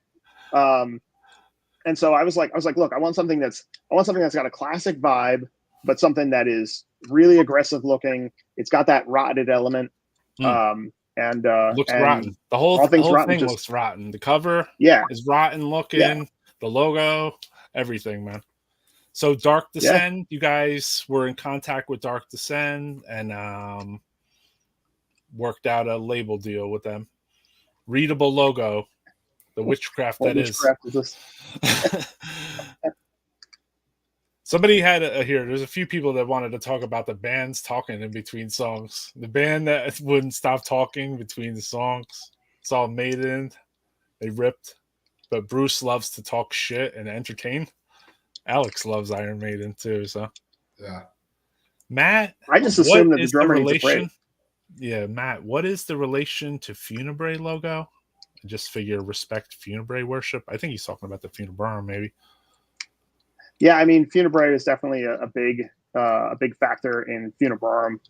A lot of the old school like Swedish and Finnish bands. The whole OSDM revival thing didn't happen yet, so it was this was late 90s, early 2000s that, and this style had kind of like more or less fallen off, with the exception of a couple bands that were still around. And so, there was like a weird period of death metal between like 95 and 2005, right? Yeah. Which is a pretty long time, obviously. And there was a lot of weird, like, yes, there was some releases that came out. They were interesting. There was a couple good albums in those spots, you know what I mean? But there wasn't like the glut that you had from like 1988 to like 94, maybe, you know what I mean? Or 93, where you had like just complete fucking just utter destruction. There was just like so many different releases, 7-inches, demos, like, and it didn't seem like there was that many labels back then, but now there seems like there's a ton of fucking labels. Yeah, it's crazy to think about how many labels and how many bands there are. Like, I've got, hundreds of records on my Bandcamp wish list, like, from bands all over the world. But I think part of it is just it's easier to make music now, and it's easier to distribute music now. And also, the market came back. Like, I mean, you guys remember, like a lot of the bigger bands like had broken up. Yeah. Right. Like Carcass was gone, Suffocation was gone. Like, I noticed that. Some pretty heavy hitters. There were like Immolation is actually one of the bands that, like, Immolation and Incantation were bands that stayed strong throughout that period. But like, I was at some of those shows. I was at the Immolation, Incantation, Impaled show. Roy, you'll remember this place, Obsessions. Right.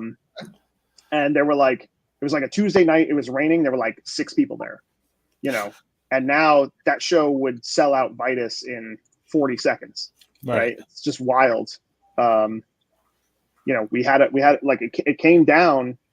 And of course, this was the time that I was like in my peak, like, creativity period. And there just wasn't the opportunities. but there was so much cool stuff happening after that, and now it's across like all genres. Like there's cool stuff happening in like the dissonant space and like the OSTM style space and the tech space, in the brutal space and the old school space. Like you can find, if there's a style that you like, you can find 50 bands doing it, which, if the bands are good, like that's awesome. So it's a cool time to be into extreme music for sure. Yeah. There's shows other audience out there. It's, that could be my kids, it's like that, or, and it's just, it's really interesting when you meet the fans and stuff on the road, these, younger people and just like the stuff they're into, like kids are like, oh, crematory or necrovore or whatever. I'm just like blown away. I just like, even, I think me and you, Roy, we talked on the phone the other day, and the band that they opened for our tour earlier this year, Immolation, when we toured in, I don't remember, was it February or something like that. So we had Mortiferum from Seattle. They were the opening band on the tour, and they're younger guys in their late 20s, early 30s or whatever, and and it's just crazy. Like I think Ross brought it up in the interview. He's like, the drummer Alex is his name. He had an Abhorrence shirt on, and I think I saw it first, and I was like, holy shit, the Abhorrence demo or some shit, right? And it's like, and those guys are playing, they're kind of, they're kind of recreating that vibe of back then, playing style that I consider to be, You know what felt good about them for me? Like I had some of their stuff, like, split 7-inch, a tape, some stuff. But when I was at Maryland, they played in this room where I vended the Mortician merch. So they played. I watched and them. Like out of all the bands that played, there was like only 2 or 3 that I was like, who is this? Because and it was them, so I was like, these guys are winning me over live, and I love them. Yeah, fucking great live and great band, so yeah. When a band plays like 2-3 songs or whatever, and then I'm like, yo, who the fuck is this dude? Yeah. So I mean, nowadays the fan base is could be from 13 to 60, 59 or 60. Yeah, exactly. So so it's pretty, and it's just it's cool when you go out on tour and there's an old school fan there. It's got his kids and his wife, or his wife and her wife and her kids, or it's awesome, man. It's really cool, and it's just crazy. From for me, being part of the beginning of the scene, it's like when it was just our little secret, Yeah. A lot of things have come when you're G. playing. Willikers. I mean, everybody there was in a band except for me, right? Yeah, well, even before that, me and Ann were like the only people that weren't in a band. But Ann, Brian Apt, maybe a couple other people. Panic. Yeah. But yeah, I mean, it's just it's crazy how far things have come. Where death metal has become like a household name, where people like know what that is, which is crazy. It's like I said this a few times, the story, but I went to see it was Carcass when they first got back together, and it was the first show they did in the States. They played it in New York City, and it was I can't remember the name of that place, what it's called now, or I don't even think it's around now. It's a big theater or whatever, and 2,100 seater. And it was me and Sam from Mortician and Morpheus Descends there. And Sam looks at me, he's like, dude, I would never thought I was sitting here watching Carcass with a sold out show of 2,100 people. It's bizarre. Amazing. It's fucking awesome, and it's funny. I even told the Carcass guys about that, because we were talking about, when it was just a handful of us. So fuck that. We play for 50,000 at Wacken. So yeah, it's cool, man. It's awesome, and just to see how far things have gone, and like Matt was saying earlier, like how death metal went through some really rough stages in the 90s, Yeah. I stayed into it the whole time, so I don't even know. Like, I look at people that came and went, and I'm like, oh yeah, you know.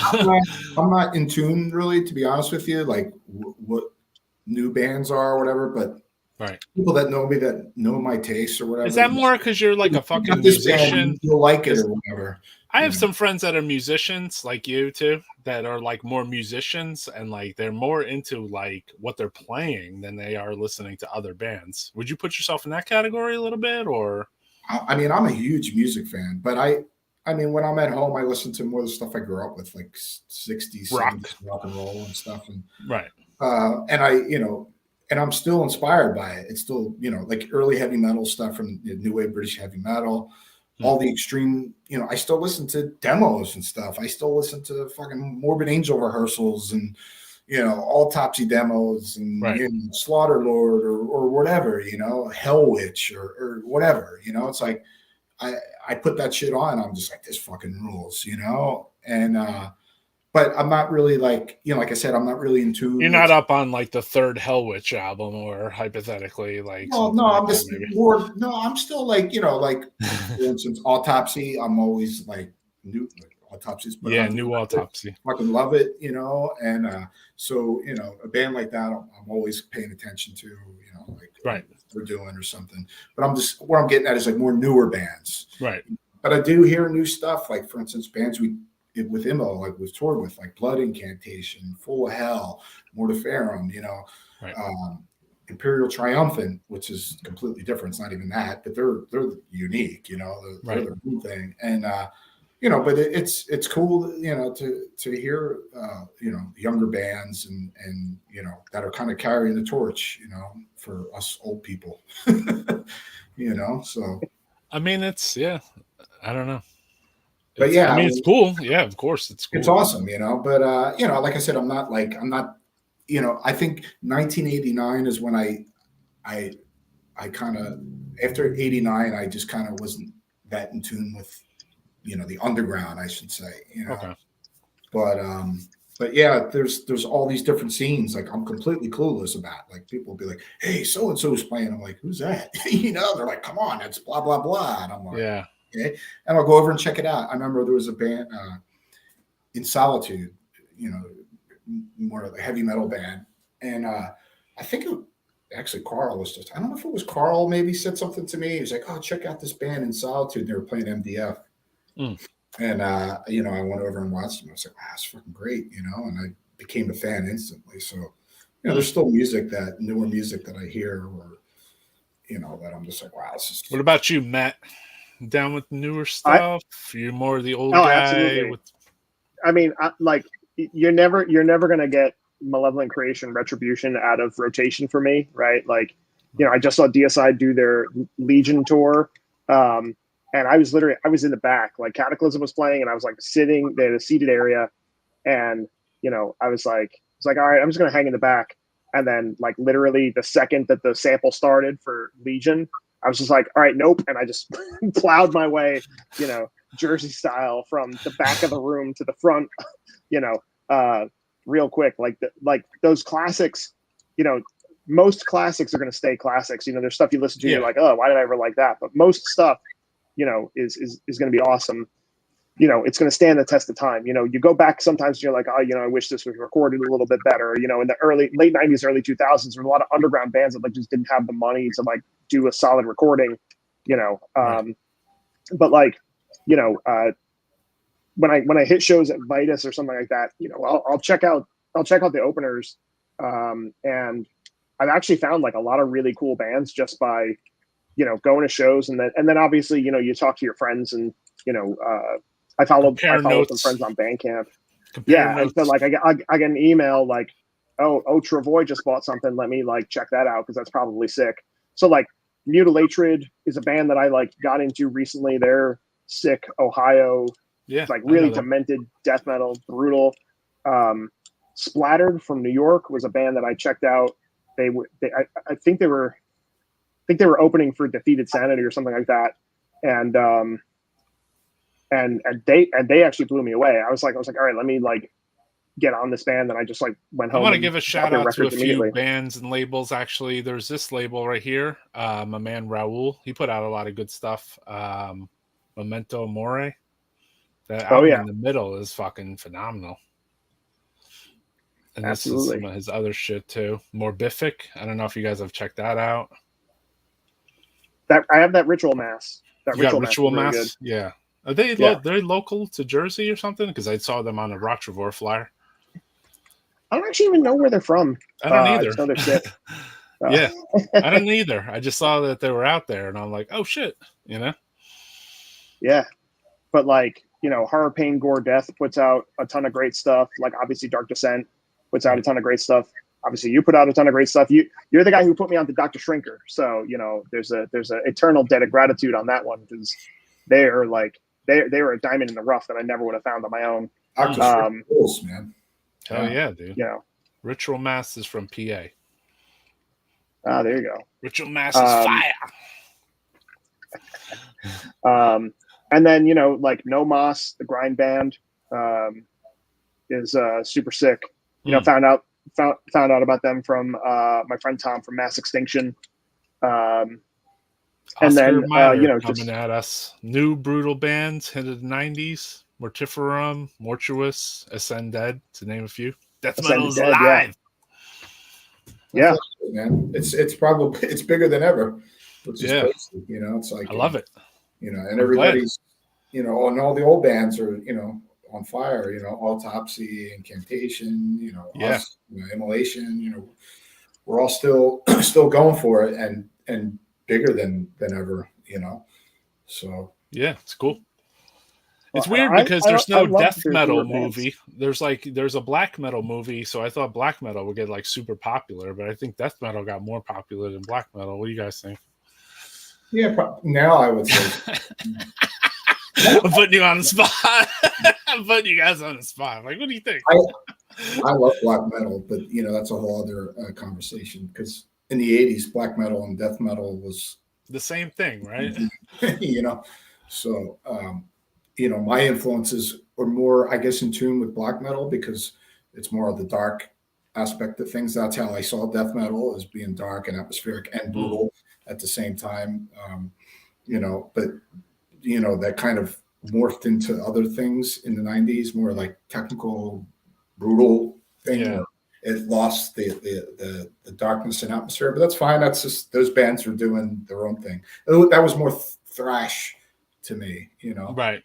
But you know, but yeah, it's just it's even thrash took its up and down too. Like it was kind of like, you know, like it was like super popular, then death metal kind of came around. It was like, see you later, thrash. Well, I then think it was like kind of like took a slow ride back up, you know. Well, I think here's, you know, I think when you say thrash metal, death metal, black metal, so thrash metal started off being the super extreme, you know, over the top, pissed off, you know, movement. Right. And it just started kind of getting watered down in the 80s. And then I think that's why death metal was kind of a reaction to that. And the same thing in the 90s with black metal, because death metal was the same thing. Death metal was getting watered down. It was, you know, and, you know, I think black metal was kind of a reaction to that. And then black metal became something, you know, kind of, I don't know, whatever. Different. You know, became a little more different. Yeah, like well, it got bigger. I think the sounds got bigger because original, like, oh, for sure. Yeah, like everything got like bigger sounding, you know. Yeah, I mean, and louder. Back then, I was more of an elitist when I was younger, and you know, those things don't piss me off so much. People are like, that's not true. You know, who fucking cares? You know? Well, it's tough to talk with a black metal, like a real black metaler, you know. They're elitist. Complete elitist. Alex says he's not an elitist until he's in my car and I'm controlling the playlist. He's like, that's that garbage off. Trust me, you know, it's like on tour with Immolation, like me, Bob, and Ross, basically like everything the same music, you know, completely. You know, Steve hates a lot of shit we like, and vice versa. So it's a battle. It's like, you know, for instance, like if Depeche Mode comes on, you know, Steve is hating life. He'll just hear my, what the fuck, you know, this fucking rapper. Or like, you know, with the early stuff like, Sepultura, Morbid Visions, or Necrophagia, Season of the Dead, he doesn't get that. He'll be like, oh, it's sloppy, or Venom, or whatever. More like, who cares? He's not wrong, but at the same time, obviously, we grew up on that, Well, the thing is, back in those days, Sodom, Hellhammer, they're trying to play tight. I'm with him though. Depeche Mode, I'd be shutting that shit off. If like Sepultura, Morbid Visions, it's raw and or whatever, but it's fucking wicked and savage and sure. Sick, it's the attitude behind it. Early Napalm Death or early Carcass. It's super raw, but it's the attitude of the music. It's not about the proficiency, the playing. Yeah, it's got to have some aggression. Like for me, if it doesn't have teeth, I'm kind of not interested. Regardless of what like metal subgenre, because there's like a lot of bands. Look, here's the thing. Other people like what they like. That's none of my business. I don't care. Same. Right? There are bands that are very popular that I don't understand why they're popular. I don't like them. Their music doesn't resonate for me at all. But I'm the worst person to talk about like what's popular or what's good because my taste is, like I'm listening to like, Gore-Tex and Lord Gore and No Mas, But for me, if it doesn't have that ferocity behind it, I'm kind of not interested, right? Because when I listen to like a raw black metal band, I listen to a band like Revenge, right? Like there's ferocity behind that. It's just all out pummeling aggression. And then on like the thrash side, I want that attack in the guitars. Like the guitars got to be really aggressive. And then same thing with death metal. With doom, it's a little bit different. I'm looking for a different atmosphere, but I want it to be like oppressively heavy and I want it to be really somber. I'm not into like, I wanted to have that dark atmosphere. So, I think that's where that for me is where I kind of draw the dividing lines of like, is this, did this band lose all of their ferocity when they went into the studio because the person who was working with them didn't know how to capture that properly. Right. Which seems to happen to certain bands, and especially if you like, say for you, Matt, like, are you more involved like in going to a St. Vitus and seeing bands live for the first time compared to hearing the record for the first time? It's if I can hear their record, because I'm a song guy, so I want to hear the songs. I want to know what the band is about. Even the band I've seen a million times, I've listened to their record more. So if I can get into the record first, I'll do that. But sometimes there's so many bands and there's so many records and there's so many social media posts. And there's so many things on Bandcamp. Right. I can't go through everything. Right. Like in 1989, you could theoretically have a room in your house and own every death metal release that exists. Right. In 2022, you can't fill a room with all the death metal records released so far in 2022. So, it's like, how do you get grabbed? Right. So there's some bands that I've heard on record who I really like, who I haven't seen live. Pissgrave was one of those bands. They got, their show got postponed because of, the shutdown and everything. Right. They were going to play with Undergang, but I love their records. But then like Splattered and Mutilatrate, especially like Mutilatrate, I went in and I was like, I don't know anything about this band. I think their name is kind of dumb. And then they played 2 songs. I was like, I love this band. This might be my new favorite shit. And then I went home and listened to the records and I was like, oh, this is actually absolutely killer, super disgusting. And it's like, all right, I'm a fan, I'm on board. And, if they do a pop record, like I'll back out. But, for right now, like all their stuff has been super sick. So, it can go either way. Like I heard Birdflesh before I saw Birdflesh. Seeing Birdflesh was a lot of fun. And I had a great time with that. But, again, I'll like check out their records. So for me, it works either way. Yeah. I'm just wondering. I like walking into a live situation where I never heard the fucking band. Like I love that, especially they like win me over basically, I love that feeling. That's what happened with Corpse. Yeah. Corpse from the Netherlands, Corpse with a K. I was like, what is this band? And then they just ignorant knuckle dragging bullshit. And I was like, this is fucking awesome. We toured with I don't know how many years back though. It was us, Necrod, Blood Incantation, and Morbid Angel. And I remember first I think I missed Necrot set or whatever that first night, but I remember I caught Blood Incantation. It was the first time really checking them out.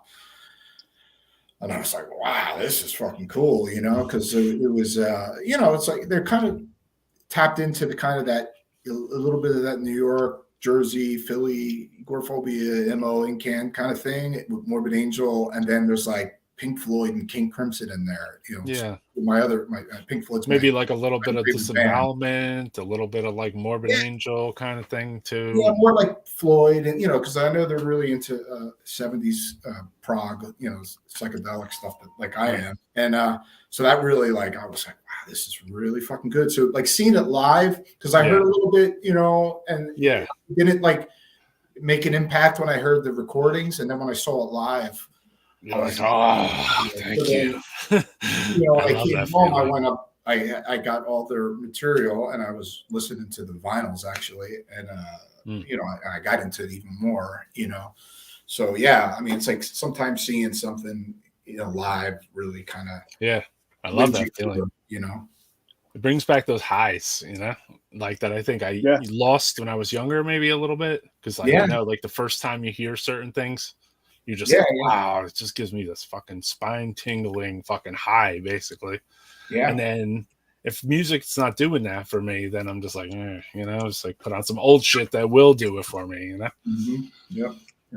Yeah, there was a band I saw, they're a Japanese band, and they were opening for, I can't remember who they were opening for, but they're called Mono, and they're like instrumental Japanese band. And I remember seeing them, and I was like, wow, this is fucking great, So I went out, because I never even heard of them, and they're kind of like, it's not death metal or anything like that, but it's kind of psychedelic or whatever, atmospheric, and just great stuff, it's like, cool. So it's cool to, like when you never even heard of a band and see it for the first time. I'd like to check that out, actually. It's cool. So Matt, actually, I wanted to talk to you too about Kalopsia, because you did like several releases, obviously, with those guys. Or that's your band, right? You formed Kalopsia? Yeah. So actually, right around the time that Eschaton was like more of a melodic band. I got asked by the guy Mike who founded it, hey, do you want to play in a death metal band? And I was like, yeah. But his definition of death metal was a little bit different from mine. He was thinking more about like later Carcass and like At the Gates kind of more melodic stuff. Right. And I was thinking more like Mortician, Internal Bleeding, Suffocation, Deicide, Abhorrence, that kind of stuff. And so I was writing all this. I had written all this like brutal stuff, and it didn't work on the other side of the house. So I was like, all right, you know what? Like rather than get into an argument about it, I'm gonna stop advocating for this over here, and I'm just gonna do a thing over here. We also had this issue of just we lived different places. We didn't all have cars. Like coordinating band practices was a problem. This was pre-internet era. Like we couldn't, just like send files around. So we had to be in a room to write. So Kalopsia started because it was me and Steve and DJ, and we were just guys from Kearney, and we like could walk to each other's houses. DJ had a drum set. I lived a block away from him. Walked down the hill with my guitar. Steve would come over and we wrote and recorded. And then, Brian wound up joining.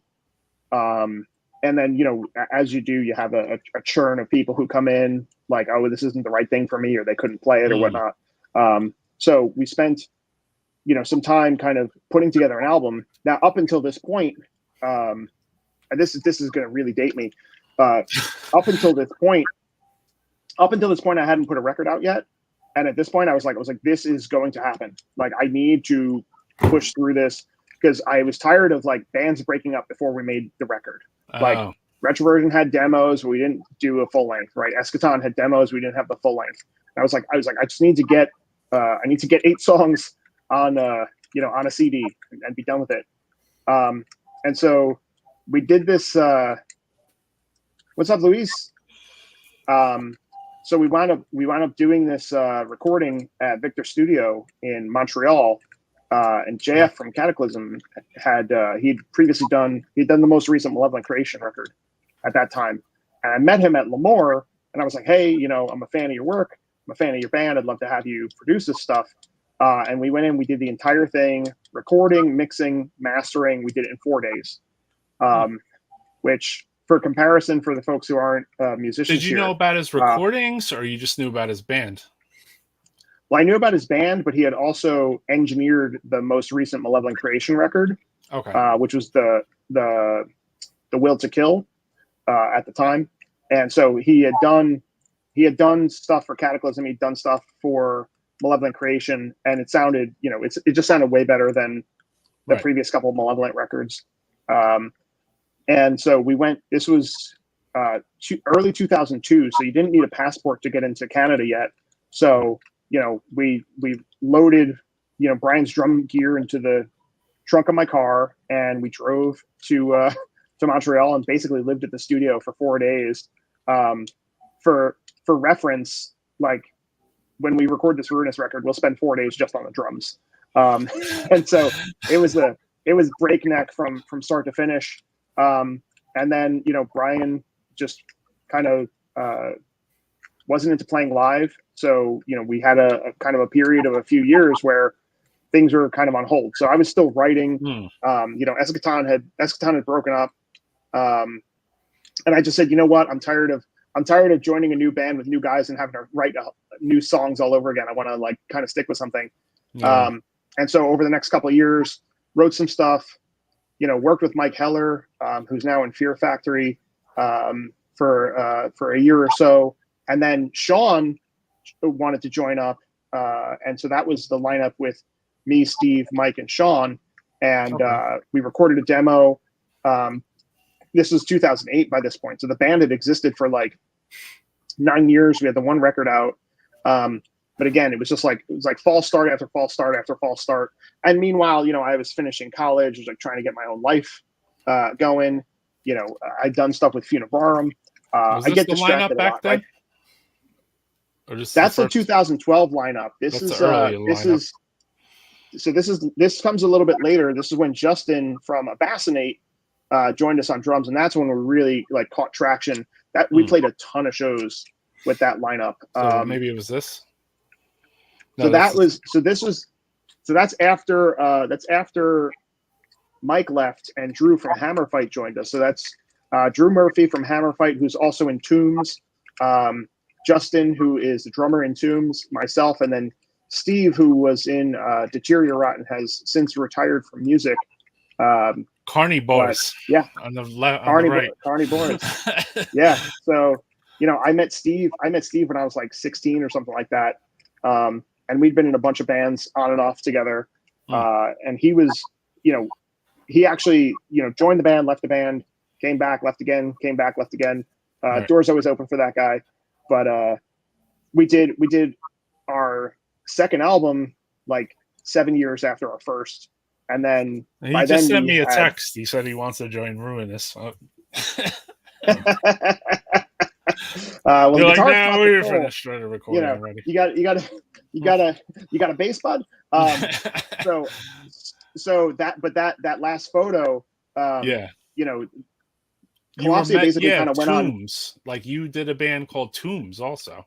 No. Yeah. So Justin, the drummer of Kalopsia, is a prolific genius drummer and also amazing songwriter and guitarist. Right. So him and Drew are in a band called Hammer Fight, who I've occasionally filled in for live. They're more like the Motorhead meets Metallica kind of, heavier thrash kind of rock and roll side of things.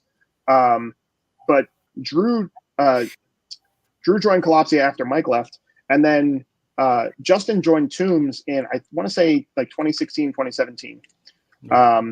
And so he had been in that band for a couple of years. That Tombs is an active band, tours quite a lot. And he called me up in 2017, 2018, and said, "Hey, we're doing this tour. Can you fill in? We have a guy who's going to join, but he can't join right away." And I was like, "Yeah, sure." That tour wound up getting, squashed, but I did wind up playing Hellfest with Tombs. So my first show with that band was in front of 20,000 people, which, is not a bad way to start off Yeah, career. yeah. That's not at all. So we did. You don't play in Tombs anymore, right? Because I didn't see you on No. So later. yeah. So Tombs. So with Tombs, I did. I did several tours. We recorded an EP called Monarchy of Shadows. Right. And that EP we had our record release party on February 28th, 2020. We had a tour lined up with Napalm Death and Aborted for May of 2020, and tours stopped in 2020. So we kind of got into a mode of like, all right, well, we were going to do the tour, and then we were going to finish this full length. So we recorded a full length. That's when we did Under Sullen Skies. And then we were basically kind of just trying to figure out like what's going on. And then it was time for me to get back to my own projects. And it was time for me to work on, what scheduling around Tombs for Kalopsia when Justin was in Tombs was hard. Scheduling around Tombs for Kalopsia when Justin and I and Drew were in Tombs was impossible. Scheduling around Tombs and Immolation to do Ruinous stuff was basically like, that's why we've been so delayed in getting this record out. Also, like Alex is a dad. He lives far away, right? So we have these logistical challenges that just kind of slow us down a bit. Right. And so I just said, you know what? Like, I need to clear the slate. Like I have material that I want to get out there. I want to get this stuff going. So that ended. So what? I guess it was Kalopsia is still going too. Yeah. So after the Ruinous record is done, this record came out. Yeah. So Angel Plague came out. We are actually recording that record the same time that we were recording Graves of Ceaseless Death. So they were both recorded at Frightbox Studios in Passaic. So I was literally going in and it was like, wait, which band are we recording today? Right? Like, because I had two different guitars, one's tuned to C, one tuned to A, and it's like, oh, if I have this guitar case, open these files. So we had a really prolific period of shows for a minute, and then we all kind of got pulled into other stuff. But there's a half-written record that I need to finish, but I wanted to get this Ruinous record out first. Then we have just a bunch of material. Like one of the things that I did over the course of the past couple of years when I wasn't able to tour and do all this stuff was really just kind of get organized around like, okay, well, what's next? What do we want to do? And there's so much stuff I want to create. And, as my like Metal Archives page will attest, like I get pulled into different interesting things, like, continuing down-tuned, brutal, old school death metal with Alex was like absolutely something I wanted to do. But I also thought like, hey, like, being in a more actively touring band, hanging out with my buds, like that's a cool idea too. So did that for a little while. So right now my main focus is getting this Ruinous record done. And then after that, we'll figure out what the touring situation is going to be for us. And then after that, there'll be another Kalopsia record. And then after that, who knows, figure it out from there. All the bands tour together after that. That way you guys could like triple sets. That would kill my throat and my wrists. Like it'd be disaster. Yeah, I mean, and as far as Ruinous, you guys have been together recording at Alex's? Or we recorded at Alex's. We also recorded at Sean's. Mm-hmm. Okay. Yeah, so we're doing it, because of the geography is kind of tricky. Right. And Alex's schedule is inconsistent. Like it was like, all right, he's gonna be home. Let me come down, jam for a couple days. I brought my rig. And then we just, and it was like old times, when me and Alex hang out, it's always a lot of fun, but then it's also really productive. So, and Alex brings out a more intellectual musical mind for me where it's like, okay, let me think about like, how can we do this with like, interplay with the guitars? How can we do like harmonic things that are really interesting? Me and Sean getting together, like IQs drop 20 points immediately. Like it's just barbaric stupidity, super loud, all like when you hear the record, all the parts that go, like that's all me and Sean in a room. Right. When you hear the parts, you're like, wow, what's going on there with the guitars? That's really interesting. That's me and Alex in the room. Right. Gotcha. And is it difficult as a band in the modern age to, like with the drummer, to be somewhere else? Just out of curiosity for you guys. I don't think so. I think people do their homework, it'll all be just fine. I mean, Immolation, all four of us live far from each other. Yeah. Ross is in Rochester. Bob's still in New York City. Steve's in Ohio. I'm in Virginia. Right. But we all do our homework, and it's the same thing. If me and Matt know we got to do something, we're both going to do our homework at home. It's like I never second guess that Matt's not going to do his homework. Well, it sounds like Matt does his homework with someone else too, Sean. Yeah. Basically. Well, So it's cool. Like Matt, got together. I wasn't there for the rehearsals with Sean, but Matt went and jammed with Sean and stuff. And when we go to record the record, like Sean we have like we did with the last record, we have a skeleton, and it's the same. It's actually the same way with Immo.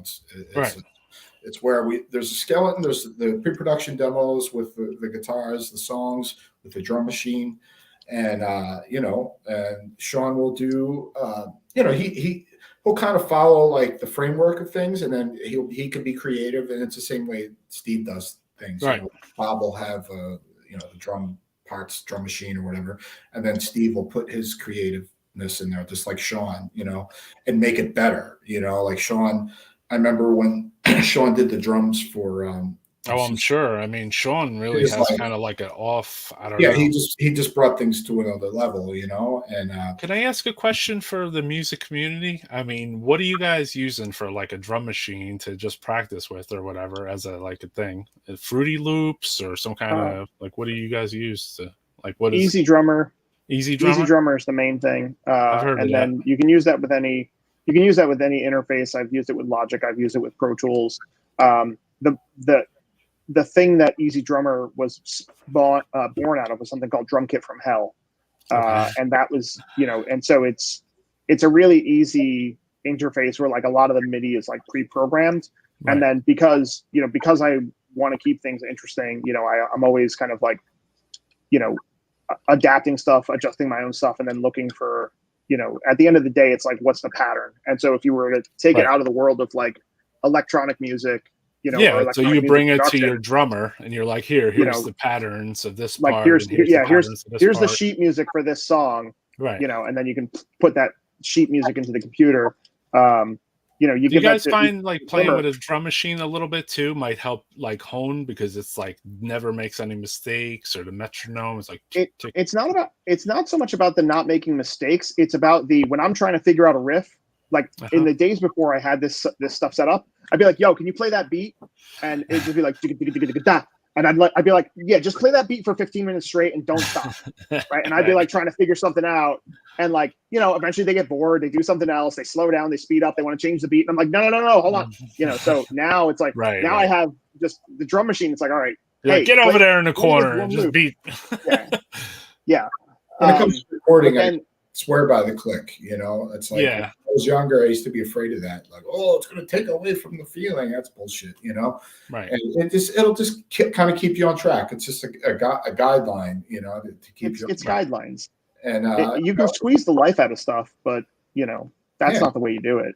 I mean, even like I can give an example, like for instance, the first 2 Immolation records, like there's some really, like, people don't realize, but there's some real inconsistencies there, So when I had it was like one of the two of the songs off the second Immo record, I had to have Bob send me a click, because to get on point, because it was kind of like a fucking mess, and you don't realize it in some of that stuff. And jamming with Steve, he's such a tight drummer. It's like if he played that shit, it would have been like, that would be great if we could re-record that. I know some people like, oh, don't re-record. But if Steve was playing the drums on that, man, it would be so much better. Here you go. Tommy Sass says drum program for structures, like Easy Drummer. Time signature helps him come up with patterns. Yeah. It's an absolute great tool, man. Even with the click, most drummers aren't going to be spot on machines who don't sound human. Yeah, exactly. Yeah. 100%. Yeah. Jimmy always plays with the click. I'm assuming that's Jim Rowe. He does. Yes, he does. Mm-hmm. Yeah. But maybe even in the Well, beginning he didn't.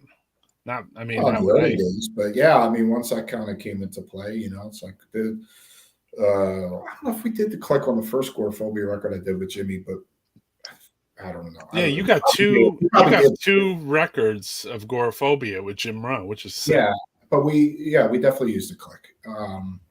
You know, so yeah, I mean, there was even times I remember, you know, like Jimmy would just be like, "Man, you're fucking way off, dude." You know, it's like you really got to lock into that shit, you know, and you know, but it's a great tool, just like the metronome. If you're practicing, you know, scales or whatever, and certain things, it's a good tool to Right.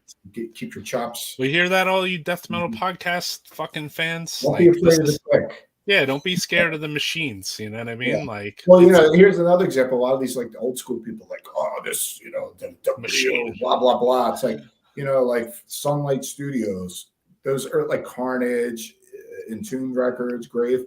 They weren't even real drums. I'm starting to hear that now, man. It's like, wow, that's interesting to me. It was electronic drums. I mean, it's like Nick Gay is playing the drums. It's on a drum kit, but it's a electronic kit. You know, interesting. It sounds analog. You know, it sounds yeah, like it sounds drum, you know, for sure. And the production was fantastic. You know, don't fear the click. So, I mean, does this? What's up, Ron? Does this like, obviously, does this help progress, like, you know, as far as like doing a more long distance type project or whatever? Like, it's, you know, maybe you guys can kind of move songs around. It helps speed up the process for sure, right. Because Matt is the mastermind of engineering the stuff. You know, he's the one who puts everything together. It's just like Bob does with Immolation. It's like, if I have an idea, I send it to him, and he'll put drums to it or whatever. You know, right. You know, so you know, like Matt has gotten so good at it. Like, you know, he came up to my house the last time and it was just like, I'm showing him stuff or whatever, like, you know, some riffs or whatever. You guys just go in and start playing the songs, like, you know. Yeah, and he's just, you know, he's right there. He's like, hold on. He's like, play that. That must feel good though. Let me find. Is this click right? Okay, you know, even like with my other band Shadows, which is not death metal, but my guitar player Lance. You know, he's also the producer and engineer. Right. He has a studio, and the same thing. You know, I'll come there with him. I'll show him stuff, and he'll find the click, and then he'll just put drums to it or whatever, and be like, does that work? Yeah, that works. Okay, and it's that quick. Same thing. The same way Matt works. It's just like, cool. You know. And then me and Matt will have, like, you know, like Matt was saying, like, we'll have a bunch of songs written. Like, I don't think it's ever like if me and him are sitting together for one day, me and Matt will at least have 3 songs down. You know, it's like, yeah. Do you guys ever throw any songs away because you're just like, you know? We have stuff that's just, well, there's stuff that it's usable, but it's just not finished yet. You know, okay. So there's still I know there's ideas still from the last record. You know, right? And you know, like right now we have so much shit. It's, you know, way more. So with your plans, like, since you guys are starting to like establish what would be another full length record or whatever, do you guys have? I guarantee we'll probably record another. We'll have this record out next year, and then we'll probably, you know, have another record ready. I think you have enough material long term to do 2 records. Yeah, why not? You know. Like, so when you guys go to like record or whatever, you guys have like a decision, like maybe, or just throw some ideas around of like where you might record? Well, we're gonna. I believe what the plan is the basic tracks will be recorded at Frightbox Studios, you know, and then we'll figure out from there. Like, for additional stuff, maybe Matt will come up my house. We'll do solos and stuff like that at my house. Like even the last Immolation record. All the tracks, the rhythm tracks, the bass tracks, the drums, the vocals were recorded up in New York with Paul Arfine. And then all the solos of the record were recorded at my house. Bob came up to my house, and me and Bob just tracked all our guitar solos at my house. You know? Wow. You know, technology, man. Coached each other through it, you know, like, try something like this, maybe, you know, da-da-da-da. Okay, you know. And I think me and Bob did the solos in like, I don't know, 2 days or something like that, So Wild. Yeah. I think I did the solos on the last record. That was like 1 day or some shit. I don't remember. Yeah. 1 day. Yeah, no, it was 1 day. Brought him into the studio. He tuned up. He got his tone, and then he started playing. And then I was like, all right. I kind of whispered to the producer, and I was like, well, listen, I gotta make him mad, or else his guitar solos aren't going to be as good. And He's like turning the volume on and off on his headphones. The first song on the record. So I don't know if Matt does the first solo on that, and I do the second. I think something like that, right? So I started doing my solo, and Matt had to stop me, and he's just like, Alex, this is not Motorhead. This is Ruinous. All right, remember that. So Alex is in there like Billy Milano, like.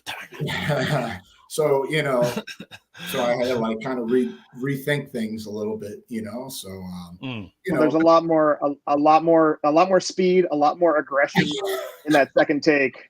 Yeah, so it's like, come on, man. I was like, I thought I was Fast Eddie Clark or something like that for that song. But that's something I've asked before about, like recording in the studio. Like, do you get like, like where you might be playing the songs off? That's the magic of working off each other. You bring the best out of each other, and I believe me and Matt do that. And the metronome keeps you on time no matter what. Yeah, and me and Bob were working on solos or whatever, and or even stuff with like there's a song off the last Immolation record.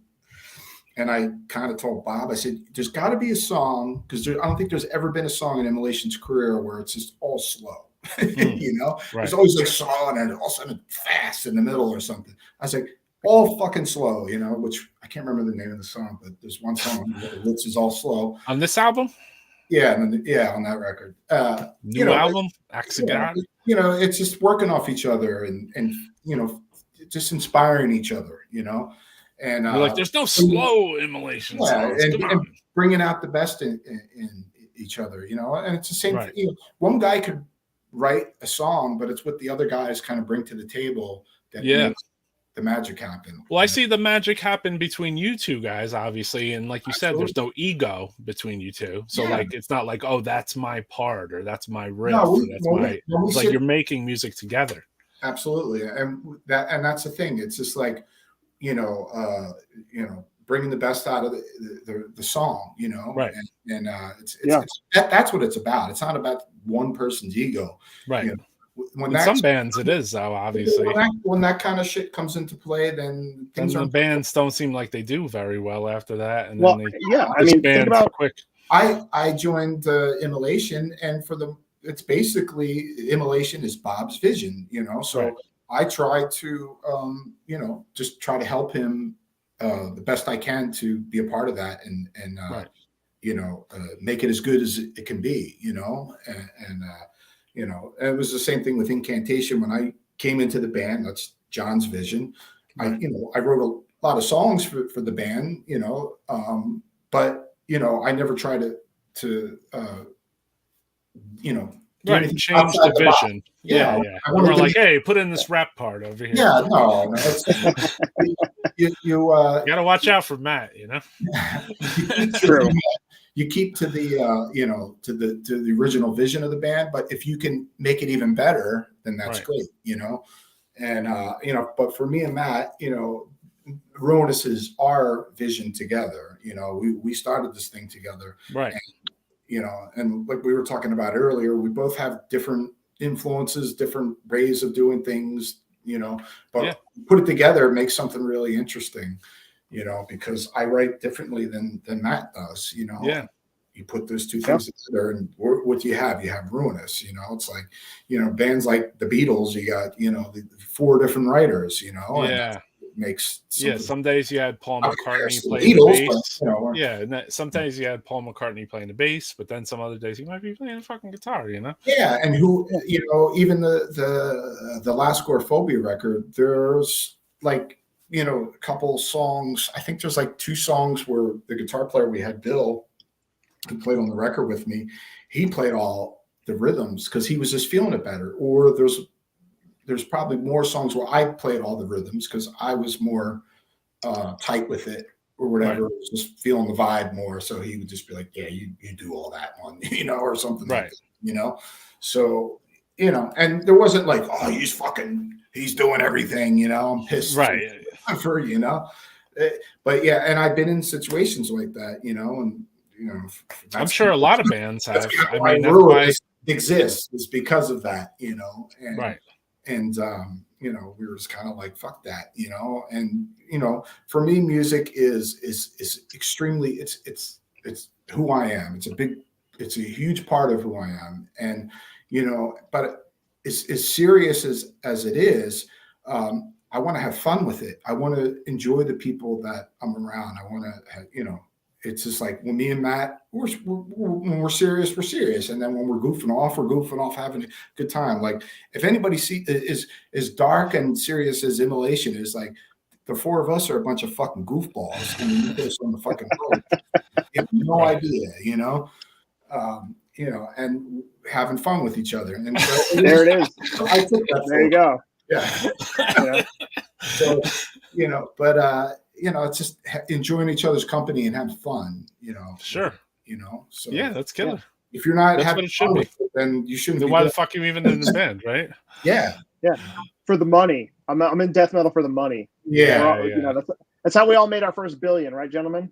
Yeah. Trillion. What are you kidding? You only made $1 billion so far. I just said first billion.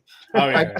I've been playing guitar, I think, since 1985, and back then there was no it wasn't about girls or money. I didn't even think of any of that shit. I just wanted to create and try to be as good as a musician as I could, and it's still. And obviously, in today's society or with technology, let's say, like you guys obviously find it easier to be a musician because there are the correct tools compared to like you had the drummer's got to be home today. He's got to go to work at fucking quick check. There's technology, and we use the technology, but we don't abuse the technology. Right. Either. It's just like I know there's a lot of bands, and there's themes like there are bands that abuse the technology. And they put out the record without even rehearsing. Yeah, and they can't do it live, And if you can't recreate that shit live, then you're not a real band. And, it's just like, So, Immolation, we use tech, click tracks and all that kind of stuff. Right. We go out there, and I'd say for the most part, not to be ego or whatever, but for the most part, we give our 110% every night. We're out there, no matter how one of us are feeling bad or whatever, and we're usually pretty much on point, it's just about doing your homework and all, and then the continuous touring circle. Like they got, you guys, Immolation, I noticed like they'll play like maybe 2 like nice sized tours a year, and maybe like even a European sized tour too, So like I'm sure like all that playing, like you must really get your chops up, Oh yeah, I mean, well, this tour we got coming up, we're on it's like a month away. We're out with Cannibal Corpse and Dark Funeral and Black Ambulance. We're not practicing. We haven't practiced since I think January or some shit like that, So we gotta, we really gotta do our homework at home. We're gonna pull out a couple songs we haven't played in a while or whatever, and probably some new songs that's this tour, right? Yeah. So, we gotta do our homework and do our best, because it's just with our schedules, it's kind of crazy, to get together, usually like it's a touring cycle for an album, we'll practice in the beginning, but sometimes it doesn't work out that way. I mean, you could be like Flem, they just practice when they played. That's what he told me. That's a different animal right there. I know. I said, when do you guys practice? He said, we practice when we play. Practice. Agoraphobia back in the day, there was in the early days we used to practice. I remember McEntee brought his guitar because you didn't have a guitar. Yeah, I used his guitar. It was his blue BC Rich. It was like a gunslinger. Samantha Fox. We had the Samantha Fox sticker. That was actually, I think that was his best guitar he ever owned. And I'm not a fan of BC Rich, but that was a great guitar. And it was a Strat shaped body. It was a neck through, had a Kaler trem on it, I remember, and it was just great. He recorded Almost to Golgotha with that guitar too, but that was Revenant guitar too, Right. But yeah, I used to. Meanwhile, Matt's like, fuck I'd be you like, guys. hey, I guys, had to you coming wait to the show? 25 years for a lefty you- guitar. Can you bring your Yeah, seriously. your guitar to use tonight? Cool. So Thanks. lefties get a better deal nowadays, Matt. I think there's more left-handed guitarists, but back in the day, John Litchfield was a lefty too. He had to play the same thing. He had to get whatever he could get, and that was back then, So now it's a little bit better, but still, it's just, Still a little rough. Still, you pay a little bit more, and you have your options are fewer. So I got the ESP endorsement with Tombs, and I contacted the A&R guy, and he was like, I was like, well, what do you have available? He's like, oh, here's an Excel spreadsheet, and there's like 500 things in it. And I was like, all right, give me this one. He's like, that one's out of stock. I was like, all right, give me this one. He's like, we don't have any of those. So like, give me this. So by the time I got down, it was like, all right. So you have one in stock. You have the Eclipse, and that's how I wound up with an Eclipse, because I didn't have, because they only have, they keep a limited stock of stuff, because 1 in 7 people is left-handed. There's your fun trivia fact. Oh. But a lot of left-handed people just learn to play right-handed. Right. I knew I wanted to play fast, and I knew that I would play faster if my strong hand was my picking hand. If you're a jazz guy, it might make sense to flip it. Well, but the drummers too. Like Dave Lombardo is left-handed. He plays right because he he learned that way. I think Tom Hunting from Exodus too is left-handed as well. So Interesting. Yeah, fucking lefties. They got a raw deal. Got a raw deal. Yeah, that's all good. I got a good arsenal of guitars now. No complaints. Can't wait for the show in Albany. Told you, Alex. Albany.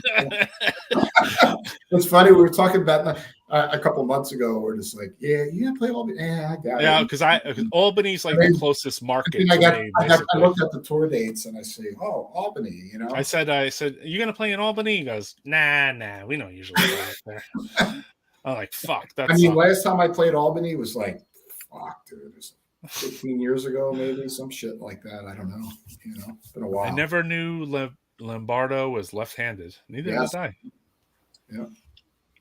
I am a lefty, but play guitar righty. Yeah, there you go. There you go. Yeah. Nice.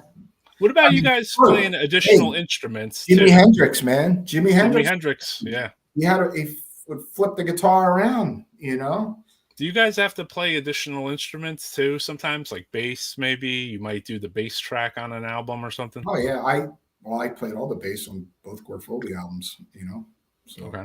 There you go. the Gorephobia albums that were with Jim? Matt played the bass on the Ruinous record. He played all the bass on it. Okay. Yeah. Yeah. Cool. Yeah, I guess that's how it goes, right? Like if you have, because you have 3 members, you know what I mean? So there's 2 guitar players in the room and a drummer. If somebody's just not, cutting it or whatever, you got to get shit done, Or you just want to, you keep it slimmed down like a Motorhead, but instead you have 2 guitar players and a drummer, Yeah.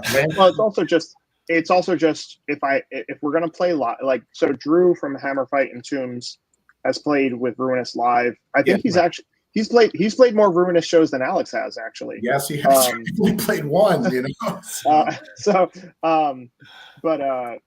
But the overhead of like, hey, bassist who doesn't know any of these songs, learn all these songs so you can record these songs. Drew I did already know the songs too. He he's a great musician. He killed it, man. He was great. And also, so if you recorded the bass on the first album, Matt, right? Yeah. So the general consensus says that the bass track is like super fucking heavy on that album too. You know what I mean? Yeah, great. Yeah. Yeah. And props to you, brother. You're a guitar player, so it's cool that like you brought an element of a heavy ass bass sound to your record. You know what I mean? Bass, in death metal, bass has to be disgusting, right? Like I don't want it to be too clean. I want it to be gnarly and kind of I want it to be gnarly and aggressive. Like I love Napalm Death and Mortician. I'm not trying to do Steve DiGiorgio shit. He's a brilliant musician and a genius, but I'm trying to keep it more barbaric than that. Gotcha. Cool. Awesome, brother. So you guys, I mean, as far as Ruinous is like, do you guys still under contract or like what's? Well, we the first record was with Dark Descent. Did have a conversation with Matt about that. He, was interested in doing the next one as well. Boy, I haven't talked to Matt a while about it, but he'd definitely be the first choice of Right. we'll work with. But we'll get there soon too. Yeah, you didn't cross that bridge yet. Yeah, we haven't crossed it, but I'm definitely down with working with Matt. Great label, Dark Descent. Matt's a real good friend of mine, very close friend of mine. I love the guy, So Cool. he's an honest guy, and that's important. Label stays busy. They're good, Yeah, I mean, I think another part of being in a band is your relationships that you have with the other people that you work with. That's and working with the right people. And I always kind of believe in like more of a family kind of situation. Even like you bring up ESP guitars, like Right. We have a really good relationship with my family at ESP, and and it's like a brotherhood, kind of thing. Right. And the same thing with Immolation, with Nuclear Blast. Like we're very fortunate that we have a great relationship with Nuclear Blast. And when I see people from the European or the U.S. office, we have a great rapport with everybody, and it's like friends, and business partners at the same time. And and that's the way it should be in a band. Work with business, with music, like working amongst friends is like so much easier. Well, that's the most, like, I know for like I've said this a zillion times in interviews that I've done. When before I joined Immolation, I said I will never join another established band unless it's Immolation. I'll play with those guys. I told this to my wife. And I mean, you talked it into not long existence. After that, I wound up joining the band, but you talked it into existence.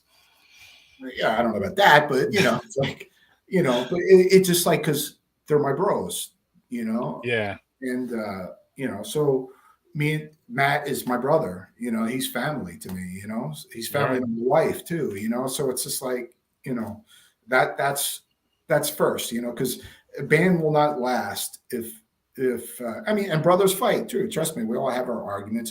Like me and Ross, it was like we were talking about not too long ago. It was like me and him got in an argument. It was so funny, But it's just like, and then we were like, after we were like yelling at each other, we just started laughing. Like, I love you, man. Blah, blah, blah, blah. You know what I mean? What the fuck are you even arguing about? Yeah. I'm not gonna. Somebody's talking about Alex. I'm still in love with the Omen of Masochism after all these years. Thank you.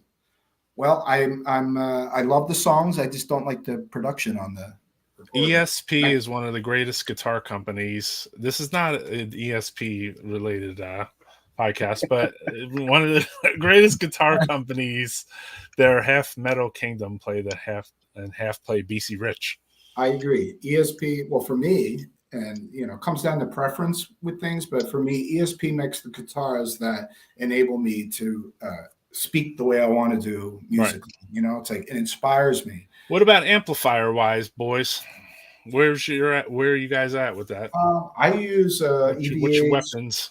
EVH and PV. I use. Matt uses PV and Angle and Mesa. Yeah. Okay. Yeah.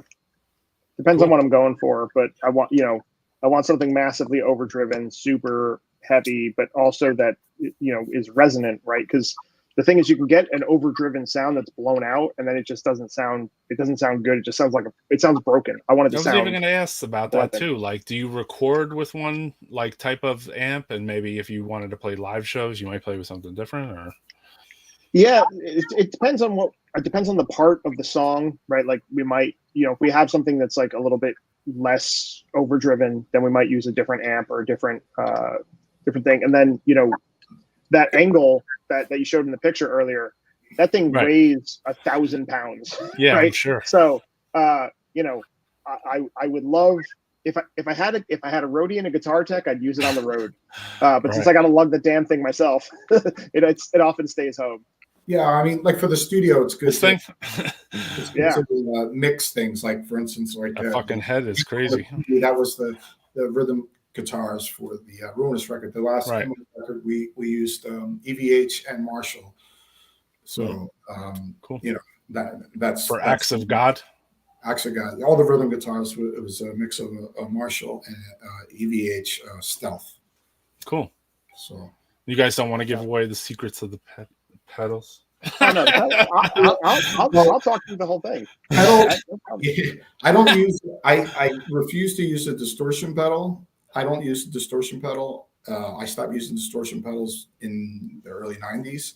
For me, it's about the amp, the head, and the amp giving you your distortion you want, and the hands, And for me, it's like you put it. I know Matt uses distortion pedals, but for me, it's like it just gets in the way of tone.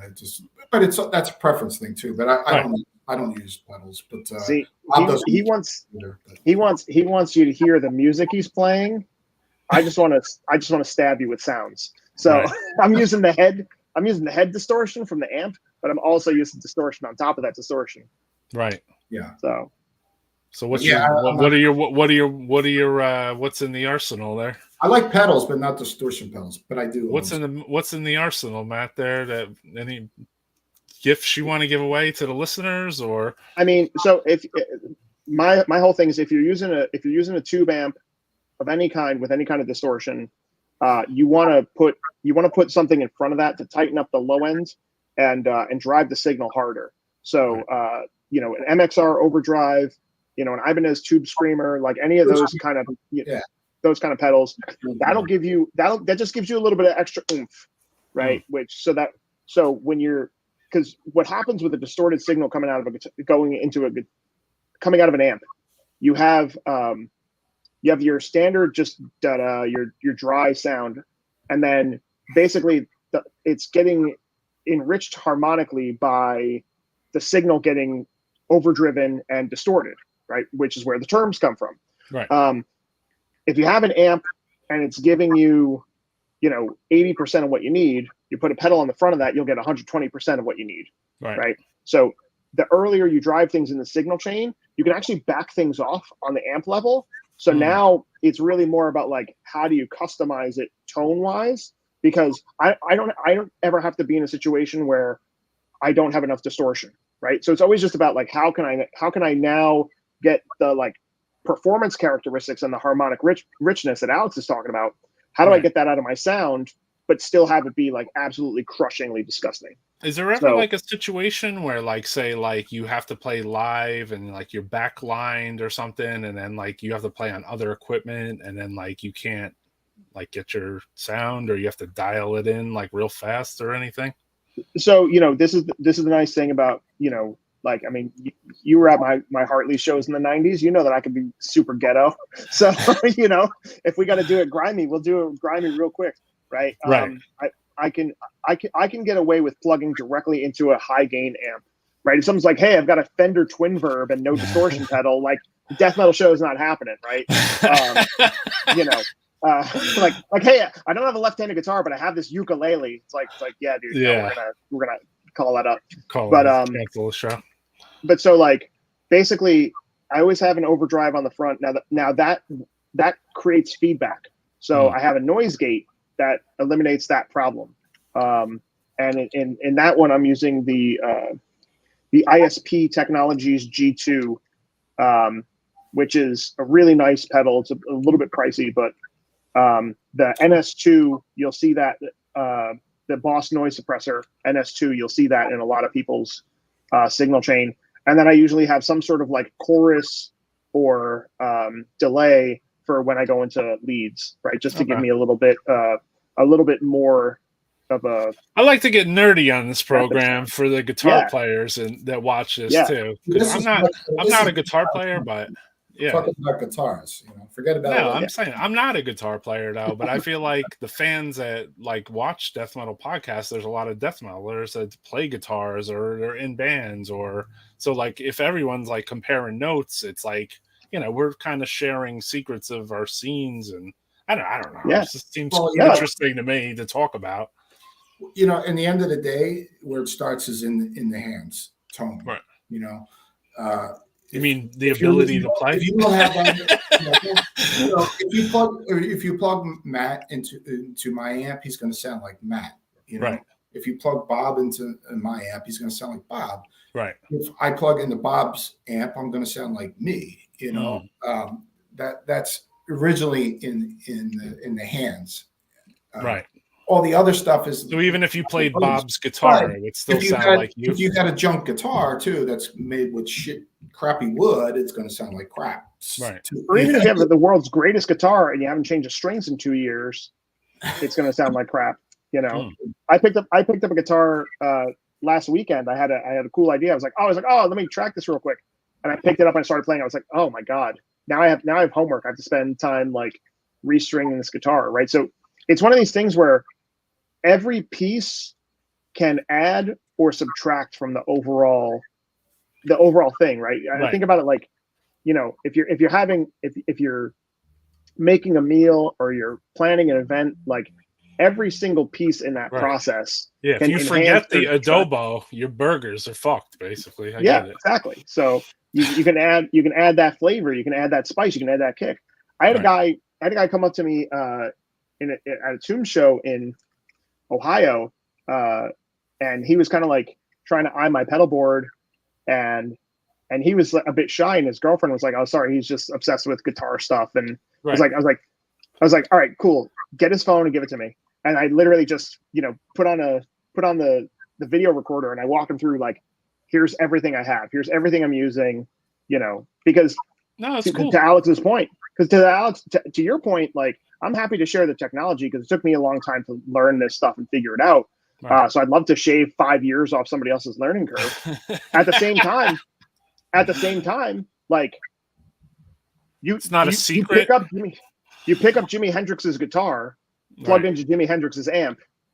You know, you sit at Elton John's piano, like there's no secret sauce, right? It's all in the performer. It's in the performance. And by the way, if you go and you learn every Ruinous riff and you play those songs live, like cool, great, but you can't write our next record, right? That's where we get a little competitive. It's like, yeah, you can do, yeah, you want to know what strings I use? You want to know what guitar I'm using, what pedals I'm using, what amps I'm using? Cool. You want to know how my process works? Cool. But now, now step into the ring. Let's get after it, you know, because now it's like, what's the mind? What's the creativity? What's the partnership? What's the mood? What are you trying to convey in a given space? You know, Shadows is very different than Ruinous. You know, Kalopsia has a different vibe. Immolation has a different vibe. But, all the bands, I mean, they all have different vibes, totally, dude. You know? Yeah. And so what I've come to realize in my own creative journey is it's not about me trying to do what somebody else is doing. It's about me getting better at what I do. And if I keep getting better at what I do, nobody can catch up to me because they're not me. What about the vibes of each band? Does each band have its own guitar? Usually just for practical purposes, because having to adjust, you know, all the equipment. Like, if I were going to be playing, you know, at a bar band that played like Jersey Shore, you know, covers in the summer, like I wouldn't be bringing my rig. I'd be, you know, I'd be like, hey, I need somebody to get me like a Stratocaster and a twin verb amp, because I just don't have that equipment. But like at the end of the day, you know, I think of it like, you know, when you mentioned like adobo and burgers, right? Like you can use the same ingredients to make a meatloaf. You can use the same ingredients to make tacos, right? And it's just like small modifications in one direction or the other. And that's kind of how I think about it. What about you, Alex? Do you use different guitars for different things? Like a Shadows get its own guitar? Oh yeah, absolutely. 600 guitars. Things I like. I saw you had a lot of guitars. Well, like for like clean stuff and all, I like, you know, like Fender twin reverbs and things like that. And I like Strats. I like single coils. I like P90 pickups and things like that. Depends on what you're trying to do. You know, like, you know, like a single coil or something's not going to work really with Ruinous for rhythm guitars. But I have to say, early Immolation, Bob used his Fender Strat, and like Dawn of Possession, the demos are all used with his Fender Strat with single coils and a bass amp that he had. I think he had like a custom bass amp. So it had actually a really unique sound or whatever. But even then, he had his tone. Like even John McEntee You know, you put No, I John. hear John John has a McEntee's certain tone. I know exactly. that you know that's him. Right. And no, for I me, actually hear that from you too. Actually, when you played on Agoraphobia, like you had a specific tone and like playing style. yeah, and I think that's more important than anything. It's more important than even like how fucking technical you are as a player. And Right. like, you know, that kind of stuff is, to me, it's just whatever. You know, it's like for me, it's about the feeling and the tone that you create and all. But yeah, I do like to use different guitars, even when I'm writing music. I like to switch it up with guitars. Like I may play differently because different guitars, they play different, they sound different. So it may inspire you in a different way to write differently, you know. So, you know, and I have like, you know, I have a decent. Keeps looking to the left because he has a lot of guitars over there. Yeah, and you know, well, these are not all of them, but yeah, I mean, you know, it's like it's. I think there's you know, there's songs in.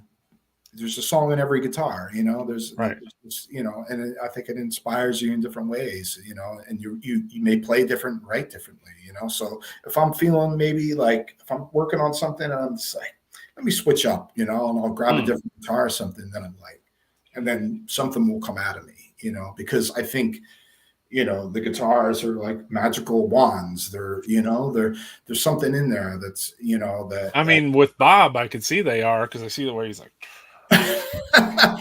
Well, you know, Bob is not as much of a guitar nerd as I am. He'll tell you that for sure. But you know, because like I'm usually like telling him about stuff. I'm like, oh, this guitar has this and whatever, and or I'll tell him like, you should get this guitar, get one of these, you know, or something like that, you know. But you know, Bob is just that type of person that, you know, he actually, like, I play guitar pretty much every day. He doesn't play guitar every day, you know, like he'll pick it up when he has to, or he's like, all right, I'm gonna, you know, work on something and pick it up, you know. Some people are like that. I just like to play every day, you know. That's just me, you know. How about you, Matt? You a pick it up every day guy, or? No, I wish I could. You know, I really only get to do it on the weekends. Do the creative juices shoot out on the weekends? Yeah, you know, part of it is, and this is, I'll just editorialize for maybe folks who are newer in their creative careers, if they're, you know, interested in going down this path. Bring it like, to us.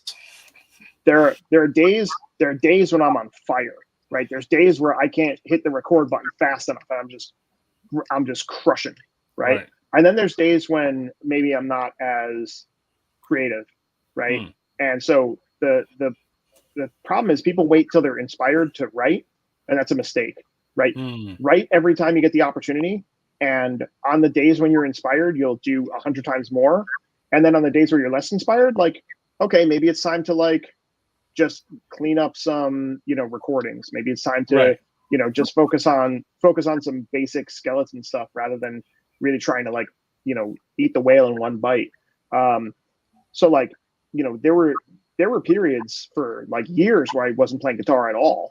And then there were periods where I was like, oh, 2 practices a week. You know, if I'm getting ready for a tour, you know, then it's like, okay, let me like run the set every day. Right. And that's about like getting it in my hands so I can perform. Because when I perform, I don't want to be thinking about what I'm playing. I just want to be playing it. And I want to be focused on like, how can I bring the best performance, you know, because I'm also a vocalist. So I have to be mindful of doing 2 things.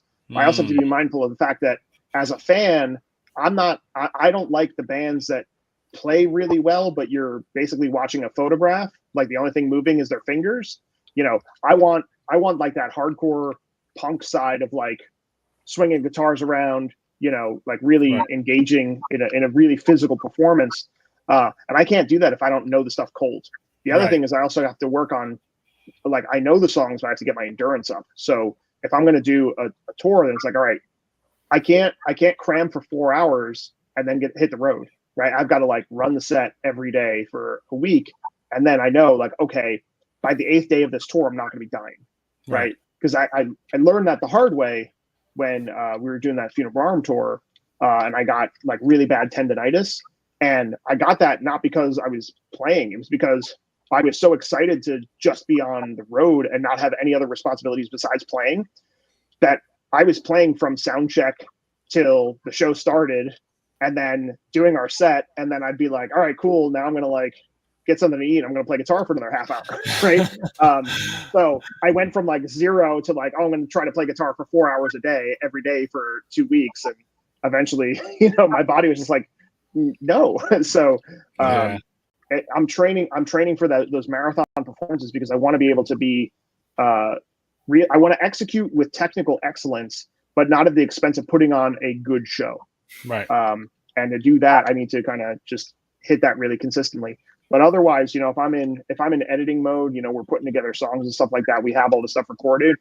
I might spend a day working on music and never actually pick up a guitar and just be working in Pro Tools or something like that. Yeah. And inspiration doesn't always come when you want it to come. So, it's like I went through a dry spell for a while this year, and then as of recently, I've just been super inspired, like shadow stuff and writing tons of that, for another record. And it's just the way it works. So sometimes it happens, 5 a.m. like the old Agoraphobia song, Poltergeist Entrapment. I woke up in the middle of the night. It was 5 a.m. and I wrote that song, the whole song, and then I brought it to practice the next day. Like, here, guys, I got a new one. It's like it's just the way it happens sometimes. That sounds like some Townes Van Zandt shit. He woke up in his sleep and he played the guitar and he just wrote a song and then he went back to sleep and then. Yeah, it's just the way it happens sometimes. Sometimes you can't force it either. It's just you sometimes you try to, but it just it just doesn't happen. So and I don't know, where inspiration comes. Sometimes something just comes from wherever it comes from, and and it's cool. an amazing thing. I think it's cool for both of you guys. Like you just like Matt said, he's like some days I'm just like, other days it's just like fucking on fire, dude. That's the inspiration.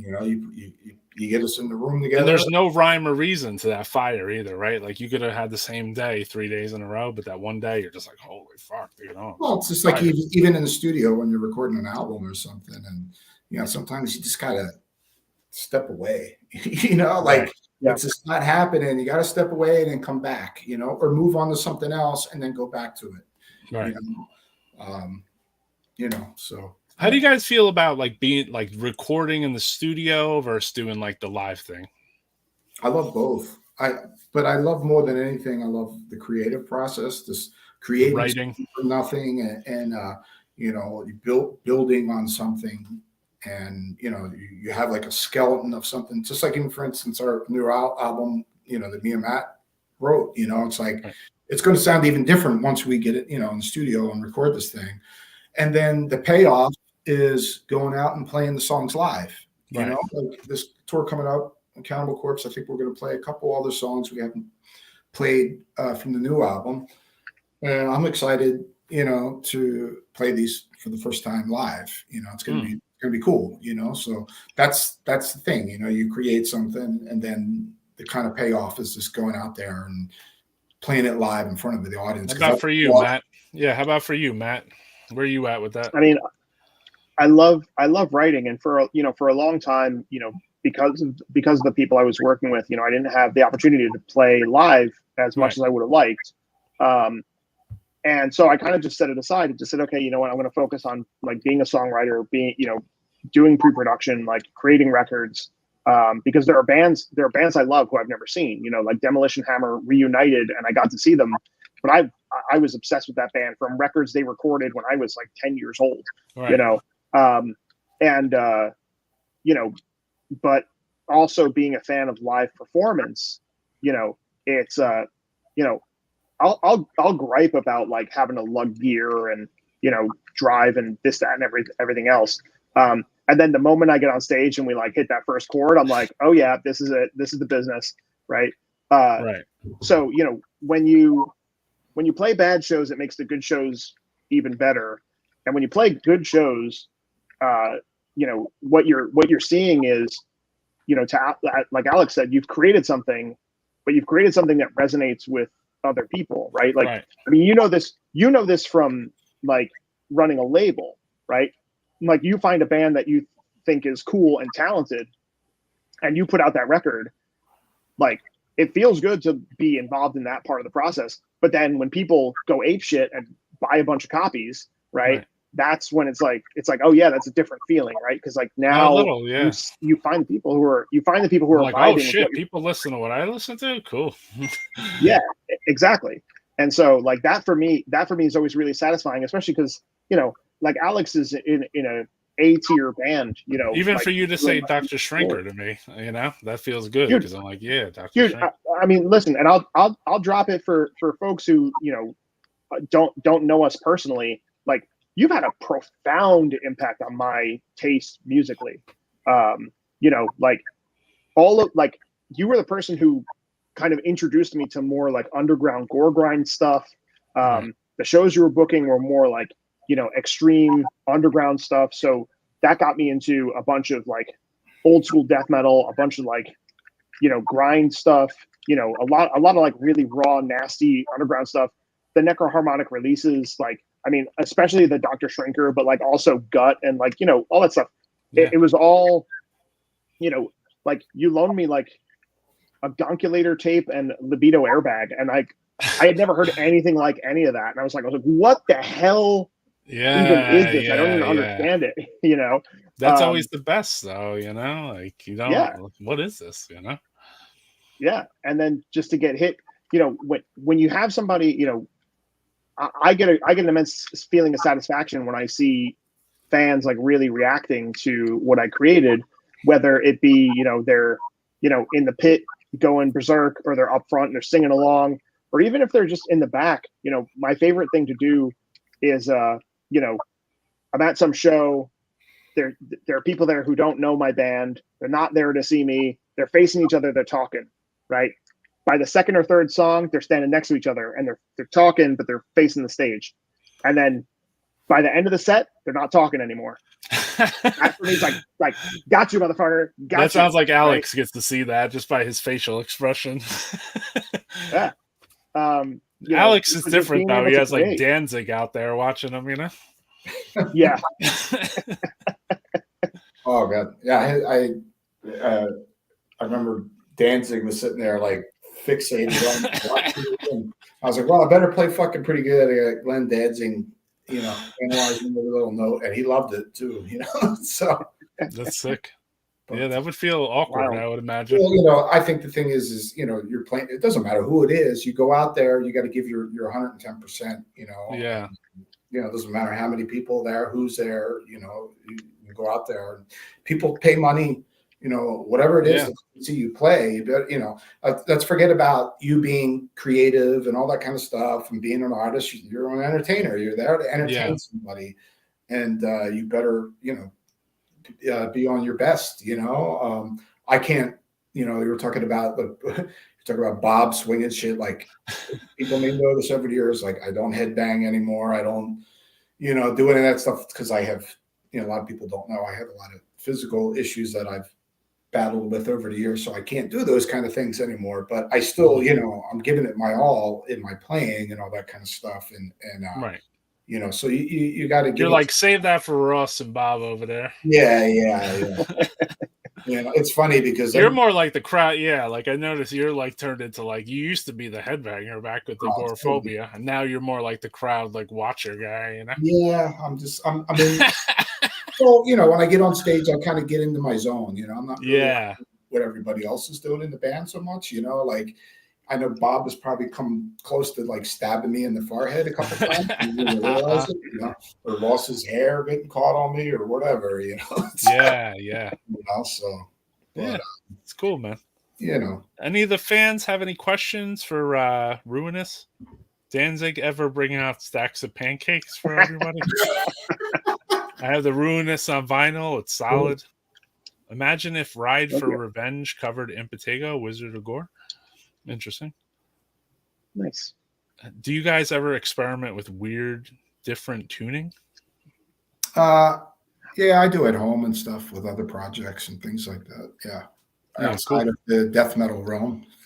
Anybody got any questions for Ruinous? Matt was in Funebrarum, Kalopsia. Alex was in Agoraphobia.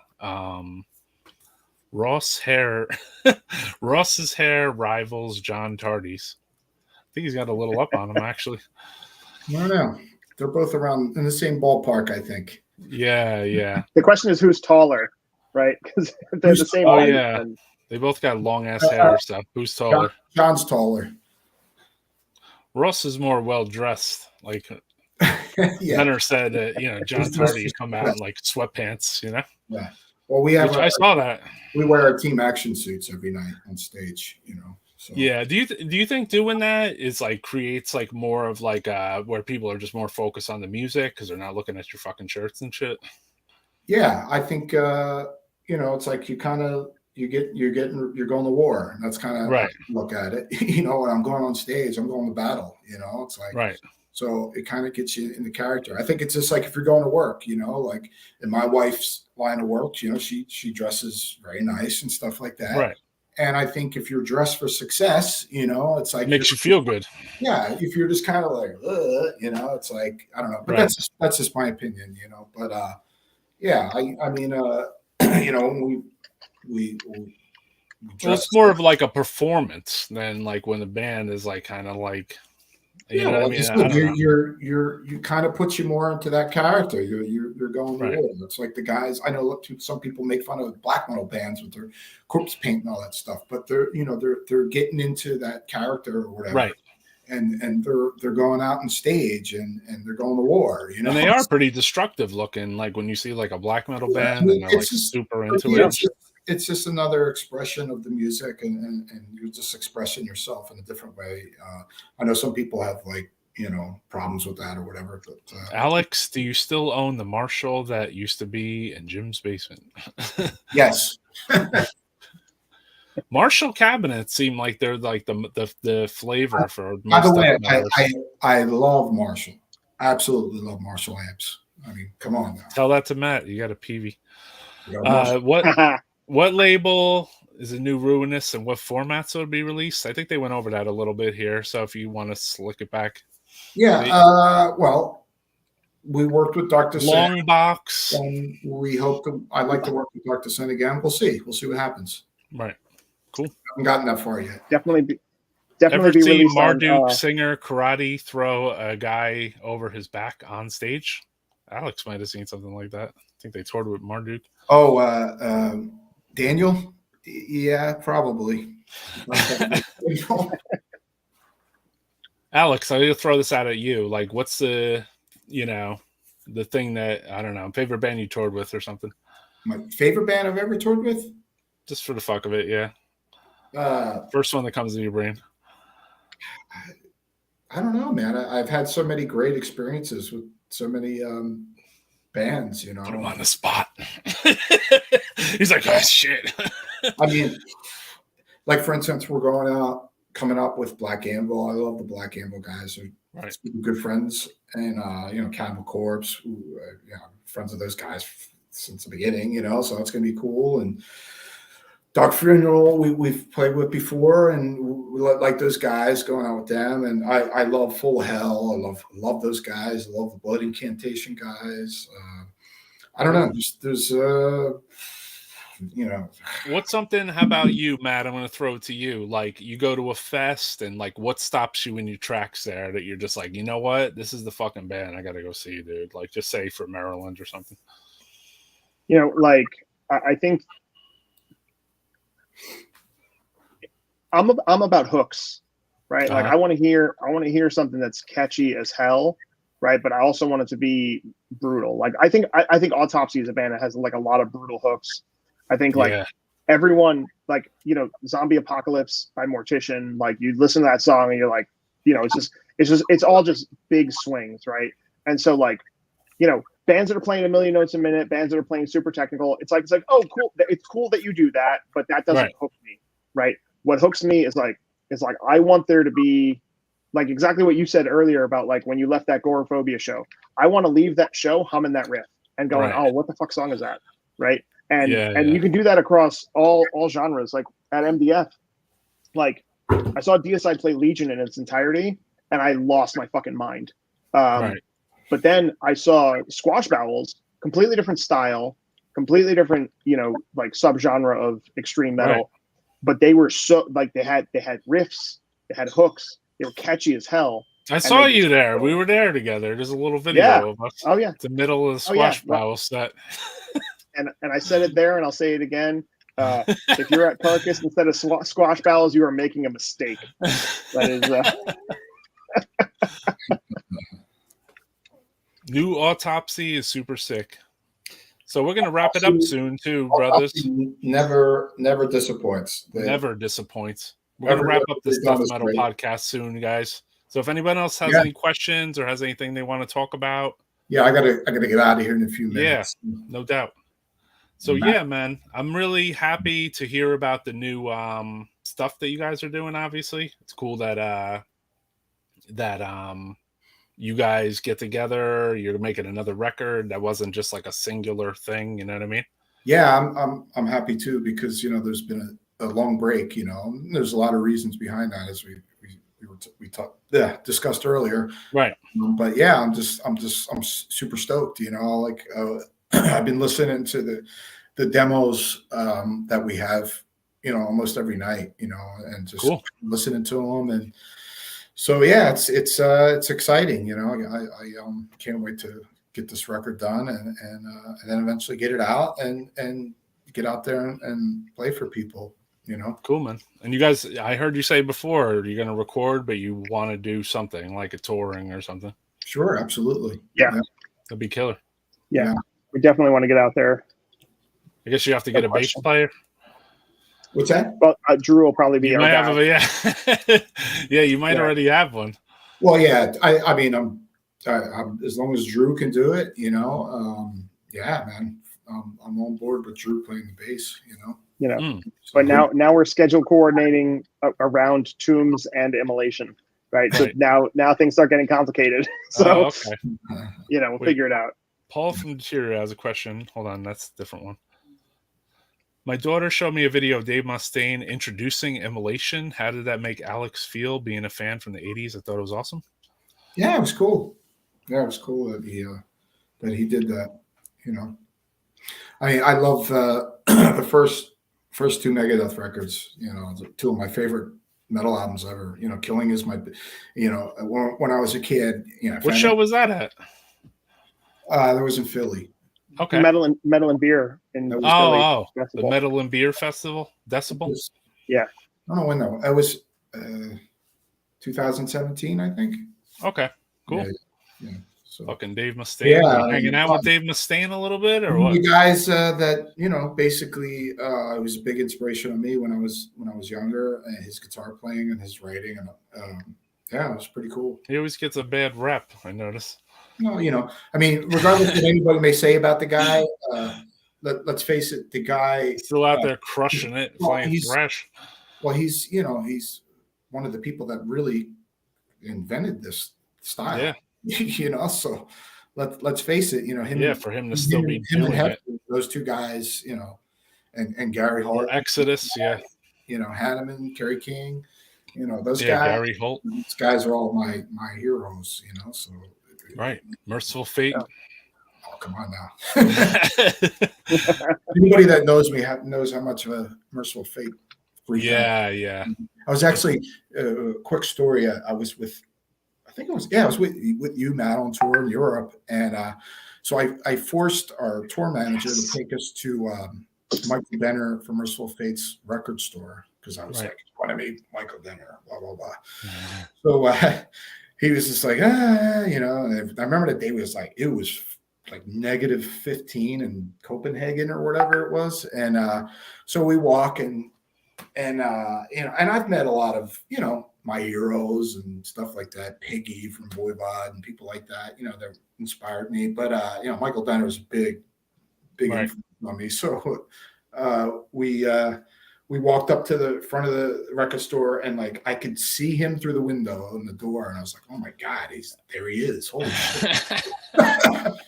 So I went in there, and you're like a meek child. You're like, I was looking through the records, but I was kind of looking at it, I was like looking at the Pink Floyd vinyl or whatever, and he had a lot of killer like vinyls and stuff. And so Dave Wagner from Evoke, and he was in Funebrarum then. Dave was like, there he is, Alex. There's Michael Denner. Like, okay. He's like, let's go over it. I'm going to embarrass him and say something to him, whatever. So I went over. No, I was the one who said that. Oh, that was you. Yeah. I said, before you leave this store, he's going to know your name, and it could be on your terms or mine. But he was so cool. He was so nice, and yeah. So it's cool. It's nice when you meet some of your heroes, and they're just the nicest people. Yeah, that's cool, man. Merciful Fate returns. Yeah. So I don't know all these people. Unfortunately, about he's not with them right now, and that's a whole other thing. But I saw some videos, and boy, they sound amazing. It sucks because they're touring the same time we are in the States, and a super close friend of mine is their guitar tech.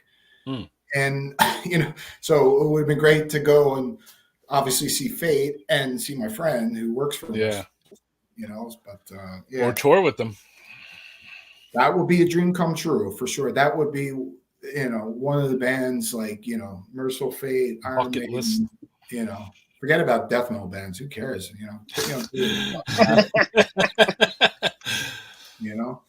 So Matt wants to tour with Lord Gore. Oh man, that would be so sick. Lord Goat. Sorry. Is that a band? Lord Goat. It's a rapper. Oh. There's so much stuff nowadays. He loves Accept and Megadeth. I love Accept too. One of another big influence on me. Restless and Wild and Balls to the Wall. So right. Come on now. Matt loves Necroharmonic because he's corny. Believe it or not, there wasn't death metal when I started. So the music that inspired me most of all is heavy rock and heavy metal. So right. Yeah, I mean that's what I listen to rock growing up. So I don't know. That's my favorite music is this heavy rock and somebody was busting my chops because like everyone I don't know, like we were on some like group discussion thing and everybody was like, favorite metal band all growing up, all this shit, and everybody was like Black Sabbath. I'm like Led Zeppelin because I was just being completely honest with myself that I had listened to Led Zeppelin way more than I listened to Black Sabbath. Not saying Black Sabbath isn't a good metal band and all that. I love Led Zeppelin, band, but yeah, I'm a Sabbath guy. Yeah, actually, Black Sabbath was my second concert ever. I saw when I was a little kid. My uncle's one of the guys that got me into heavy music. Sabbath, Purple, was like Led Zeppelin, UFO, Scorpions, all that stuff. So I saw Van Halen open for Sabbath. Right, that was actually Van Halen's maybe second tour or some shit like that. So Dope. It was Ozzy's last tour. And I don't remember shit, but I was there. Nope. I just saw Alice Cooper like 2 weeks ago. So that was Alice Cooper. Cool 70s experience. Alice Cooper. Come on now, man. Yeah. That was a cool experience, just to even the lay of the land, because I'm used to going to like small metal shows. So it was like, like Seeds. The Alice Cooper of the 80s is a totally different thing. It's not even the same thing. The original Alice Cooper band, go back and listen to those records. They are just mind-blowing, and just there was nothing like that back then. Yeah. I was more digging, I was digging on the show because it was like he tried to harken back to like the 70s like prop pieces, but I was kind of digging on like the fan base because they did go like from literally like people in wheelchairs to like fucking younger kids, Yeah, and I was just like looking around like, geez, Alice Cooper records when I was a little kid. I was scared of it. Yeah, he's like holding it up at it. It was that, and it was Black Sabbath. We sold our souls for rock and roll. You remember the fold out with the vampire woman? I used to be, I was afraid of that or whatever. Kind of funny. Yeah, interesting. But that attracted me to it. Like Black Sabbath. I mean, come on now. It's like you saw that first record cover. You see that witch. I have it real big on my wall. But that was just like. That attracted me, I'm not saying I'm not a Sabbath fan. I'm just saying that, in the scope of things, I listen to Led Zeppelin more than I listen to Black Sabbath. You say that because that was the big argument growing up as a kid in the 70s and the early 80s. All my friends like Zeppelin or Sabbath, kind of thing. It was all, and it's like everybody, and like sometimes I would just like fuck them all. I'd be like Deep Purple, you know, which I'm a huge Purple fan. Yeah. So, you know, I'll actually take, you know, I'll take Purple over Zeppelin, to be honest. Richie Blackmore is like the great hard rock Rainbow ever.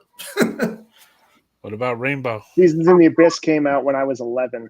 You know, you're talking about language. Dio, greatest singer ever, in my opinion. And I love Vivian Campbell, holy diver. Vivian Campbell, another huge influence on me as a guitar player. You know? Got me some Plasmatics LPs. Plasmatics, yeah, fucking Wendy O. Williams. Right. I had one Plasmatics record when I was a kid, you know, because it looked fucked up, so I bought it, you know. Here, you got another. I'll take Deep Purple over Sabbath some days. That's cool. Me too sometimes, but I'm a Sabbath, you know, maniac. So. All right, I think we kind of covered like a lot of stuff here, right? Death metal podcast style. Yeah, we went through and talked about all the older bands, and then I better thank you guys. I appreciate it. Yeah. Thank you for having me or having us, Roy. Yeah. So it was cool to talk. Amen. Yeah, it was awesome. I haven't talked to you in a while, Matt, either. So it was nice to, you know, reminisce about Carney. Yeah, man. Good to catch up. Yeah. And you know, I want to say something. We didn't talk about kindergarten playground or whatever it was, but yeah. I want to say this, you know, to Roy. I want to thank you for all the years that you've been supportive of me, you know, since the beginning, since the early days when I met you, and you've always been one of the guys that have carried the torch for death metal and our scene. And I know you got a lot of people into it. You used to like drag people to the shows, you know. So you know, and you've been consistent with that. You know, I've known you 32 years. And, yeah. You know, you've always carried that torch and always been super supportive. And I'm into it, man. I don't know. It's like, you know, some people get into sniffing cocaine. I get into music. You know, I don't know. Yeah, much I better. mean, I want. Yeah, I feel like. I mean, even when you were talking about those Hartley shows, like I would go to shows and I wouldn't like I was like, you know, I wouldn't even go to the bar basically ever. So like I would just go to the show and watch the band. Did you go in the bar or were you never? Only one time to get John to be like, "Come on, we gotta go" or some shit. I was never went there. Those days, he don't drink like that, you know. Yeah, I don't even think he was drinking. It's just that I was like, I didn't know where he was, and I went into G. Willikers bar just one singular time. Wow, that's crazy. Just one time, huh? Just one time, just to get John and be like, "Hey, John, we're still here." He's like, "All right, cool." Because we live in that club every weekend, pretty much. Yeah, you know. So. Yeah, I mean, what other club had like Disharmonic Orchestra one weekend, Nuclear Death another, you know? Then obviously you guys playing constantly was cool. Immolation, Mortician, even the Suffocation demo shit was fucking. Yeah, they started that too, yeah. Ripping Corpse, who at the first I said this on the last thing, like I wasn't a fan of Ripping Corpse completely, but they fucking just won me over because I was like, holy fuck, dude. Love Ripping Corpse, man. They were a great band, and they were very unique too. You know, then it's like I was, you know, blessed, I want to say, with two scenes because like maybe I would go to G. Willikers, but then like, you know, go to New York and see like Primeval or you know what I mean. We played G. Willikers a bunch of times too. You know? Yeah, actually, they were, you know, me and Chris Gamble when we first met Ann Bowman, we were the ones that fed her because she didn't know anything about this stuff. You know, right. You know, we're like, get this band. You're like, get Fatal. Fatal, exactly. You know, Chris was friends with the Fatal guys. You know, I'm Evil. I used to write to Mary. You know, so from Mary, I knew Mary and brought them down. And even your connection with Immolation, you said went back to you wrote to Immolation or Rigor Mortis or something. I knew Sack, the bass player, singer of Rigor Mortis, which was pre-Immolation. Pre-Immolation, yeah. So that's how far I go back, and then. Wow. When Immo put out their first demo, you know, I knew that Rigor Mortis had split up and it was this new band. So I wrote Bob, got the demo, and then I interviewed Bob for my old fanzine. Right. The demo came out. And then eventually. What a fucking history, dude. Yeah, I mean, then eventually brought them to G Willikers, you know, through Ann. I told Ann, like, let's get this band or whatever. Right. That's killer. So yeah, it's nice to see that you went full circle. That's a whole other conversation. Yeah, it's still nice to see that you guys went like full circle. Like you were like a fan, and then like next thing you know, yeah. I mean, because I was like really into the Rigor Mortis demo, the Decomposed demo, because right. those guys, I mean, they're the first real death metal band in the East Coast to play like that, Rigor Mortis, and then you know it morphed into Immolation. Right. Nobody was playing like the stuff they were doing, you know. Right. You know, 86. You're talking, yeah. you know? I had this on file. Let's show you guys this before I get off here. I was thinking like this was like what got us into like death metal in a weird way, like something like this. Where it had like Death on there and like Bathory, you know. Yeah, I got into Speed Kills 3, 87. Their one demo, Infernal Death, I got through tape trading. So I got that in 86, and then later on, you know, Matt's like, damn, I'm too young for this shit. Yeah. Where were you at, Matt, though? Where did you come in? Yeah, like where was your like first like whoa fucking death metal? So like in I always ask this question, right? I want to say 1991 was when I first got exposed to like, maybe it was 1990, but it was like Metallica, Nirvana, and Megadeth were, you know, on MTV, and that was like the first sort of like heavier stuff. And it wasn't, I didn't get into death metal until like 96 or so. It took a few years to kind of get into it. I got into Slayer pretty quick, but you know, I couldn't understand what was going on musically. But one of my very early memories, and this just shows you how actually this funny story. You remember that store Born to Rock in Kearney, the apparel store? So there was this guy who ran this shop, sold like metal t-shirts. Hey guys, I got to split. I'm sorry to Matt. You keep talking. We'll talk. All right. Thanks, Alex. All right. Thanks for having me, guys. Here. Have a good night. Thanks, brother. See you, Alex. Cheers. All right. With my Born to Rock, Kearney. So I'm in Born to Rock, and a friend of mine loaned me a cassette that his friend's older brother made for him, and it was a death metal mixtape. It had Bolt Thrower on it. It had Unleashed on it. It had Goraphobia on it. But the insert with all the songs was the cover of Omen of Masochism. So I saw the Goraphobia art before I ever heard the record, and then it was I think it was Organ Donor was one of the first, and you know it was way beyond what I was capable of at that point. Right. And so I was like, I listened to the tape twice. I was like, okay, yeah, here, give this back to. That sounds like me with the Napalm Death first record. Like the first time I heard it, I was like, what the fuck is this? Yeah. And then I got into a friend of mine played for me the Deicide demos, the Amon Feasting the Beast compilation, and like that was close enough to Slayer that I was like, oh, okay, I understand this. And then from there, that's when I got into like sort of like the more entry level mainstream bands of like Cannibal Corpse and stuff. Gotcha. But Seb loaned me Human Waste and Eternal by Malevolent Creation. So Suffocation and Malevolent Creation came in pretty early, and then it was literally just like anything that was in the atmosphere in the area kind of got pulled in. So that I got pulled into the Swedish stuff, I got pulled into the Finnish stuff, and then in 97, I started college, and I had access to the internet, and like it was like deathmetal.com, like download everything I could get my hands on, just listen to everything. And so that was the first time I heard like Dying Fetus. That was the first time I heard Bolt Thrower since that tape. And then by that point, I had a driver's license, had a car, you know, I could like go to shows. So I was like finding out about bands from like, oh, there's a show coming up. And then, you know, like, then I got into more extreme and esoteric stuff. So it was like, all right, now I'm getting into like Vomit Remnants and Lividity, you know, and like pretty much went pretty fast down like the razor blade slide of like all brutal all the time, you know, like internal bleeding, pyrexia, you know, obviously that lends into like cadaverment and dripping, You know, and then on the like more traditional side, you got your Florida bands. You know, Right. obviously, you know, I saw Mortician play like 400 times during that period. Saw Incantation a bunch. Nile was like there. Nile opened for every band in the world at that point in time, so I saw them like 70 times. But actually, this was one of the.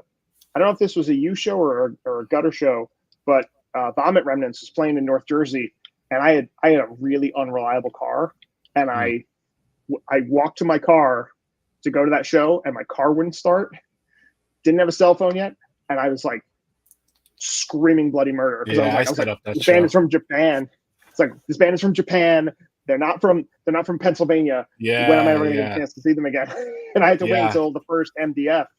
I set that up because originally it was supposed to be Vomit Remnants, Brodequin, Morgue from France, and Internal Suffering. But then Internal Suffering was a band. Yeah, they had a jump off I got the into. bill. And then I think after Internal Suffering jumped off of, then we put Dripping on, actually. Yeah. So, yeah, it was cool. Sick. And stayed alliance with those people, too, for the most part. I mean, Morgue I wrote with, Vomit Remnants still friendly with, you know, obviously Dripping. Yeah. Brodequin. Yeah, it was cool. Yeah. It was cool to do a show at a different club, too, at that time for me, because I had done them all at Hartley's where there was no where I bought every time I had a show there, like I would bring my distro and I would sell like $50 worth of distro shit or whatever. Then I would take my money and I would go the next day to Sam Ash, I believe. And then I would go and buy like $100 worth of equipment, whether it be like a PA like thing or a stand or 2 wires or something. And then that's how I just parlayed the money just slowly and I got my own PA system. And because they didn't have a PA there. Yeah, no. And on the empire grew. Yeah, little by little. And then eventually I passed actually the empire on to Gutter, basically. And he bought the PA off me, too. And, you know, I have another PA I bought myself up here, but I haven't used it. I don't know. Like, I'm not interested in throw shows anymore, but I was like, fucking PA system, I'll buy that. Yeah. I was like, wow, all the parts, most of the parts are here. Like, I was looking at a guy handing me, like, this bag of cables at the end. And I was looking inside. I was like, yo, these fucking cables. I remember I used to pay $200 for these fucking things right here, you know? You know, well, it helps to not be a kid too, right? Like now you got people who are just like, get this shit out of my garage. Yeah, right? yeah. He's like, it was like a keyboardist guy, and he's just getting rid of his PA and like all this fucking like rack mounted and fucking all these like fucking power fucking systems and all kinds of shit. And he was like $300. I'm like, oh shit, you know, like this is a Facebook deal, bro. I never bought anything off Facebook Marketplace, but I was like, I think I need a PA, man. I don't know. Which some of the stuff is just laying around here, but I'm like, yeah, man, you never know. I can fucking throw a show in the backyard, you know. Where do you live? Where are you living at now? Are you in New York or are you in Jersey? I'm in New York. You live in New York. I'm in Queens. Yeah. Queens? Cool, man. And the scene, everything, are you still a straight up Saint? Like, do you go to like all the St. Vitus shows? I don't go to all the shows. You know, I work too much, but I live close enough that I can walk to St. Vitus. So, you know, now that shows have started back up again, you know, I'm trying to get out there more often. That's cool. You can walk there. Yeah. That's fucking cool. Yeah. The last show I went to was that Deicide show like a week and a half ago. Deicide Cataclysm and Inhuman Condition was the opener. Pretty cool thrash band. And then before Florida, that, members of Death, right? Yeah. And then what was before that? Did you go to some of those Doom shows there, like the Pallbearer and all that? Because I heard you mention some Doom stuff earlier. For me, like my Doom fandom is pretty limited. Like I kind of just like Disembowelment and their children, right? So like, you know, Evoke and Esoteric, like you know, Shape of Despair. Like I'm not really into like, I'm not into Drone and I'm not into Stoner Doom. Like I just want it to be absolute crushing misery. What about the scene you know, in New York? Do you think like, it's good and killer? And I think New York is tricky just because like it's expensive, right? So like same problem as North Jersey, right? But as far as like, like there are venues that survived. There have been shows that have had like really good turnouts. Like the Immolation played a show with Black Anvil, Demolition Hammer, and Mortician.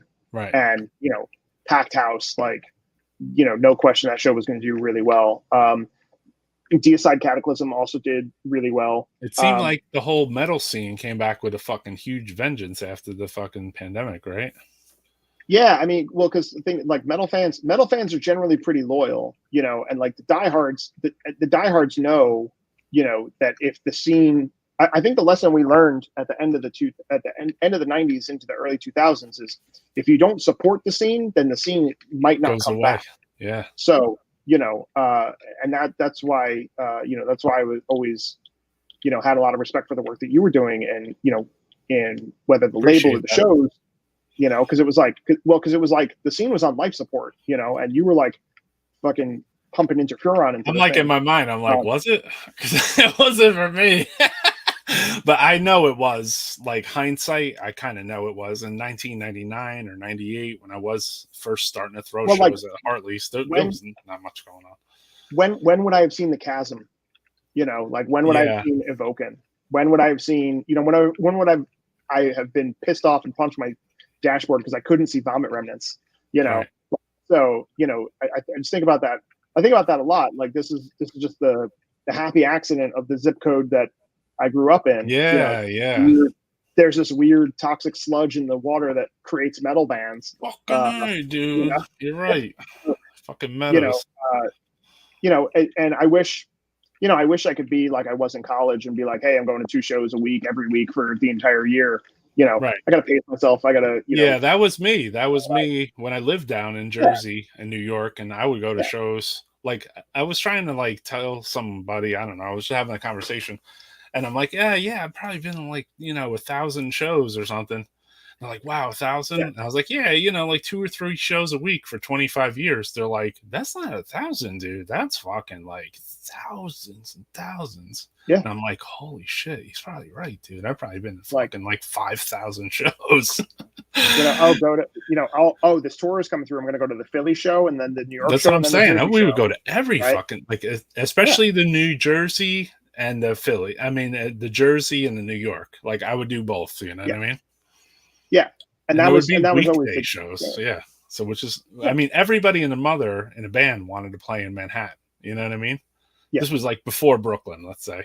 So, like, obviously, everybody, every fucking band you could imagine try to come there and play. And I would just, no matter what day of the week, I would just be like, all right, I'm getting on the PATH train. I'm going over and I'm going to a show. And then also there was a little period when the scene did die down a little earlier, maybe in like 95, I would say, or so, or 94. And the death metal scene was kind of like weak in a way. So I would go to grindcore shows with Ralphie at CBGB's. He would do like those daytime like matinee shows. Yeah.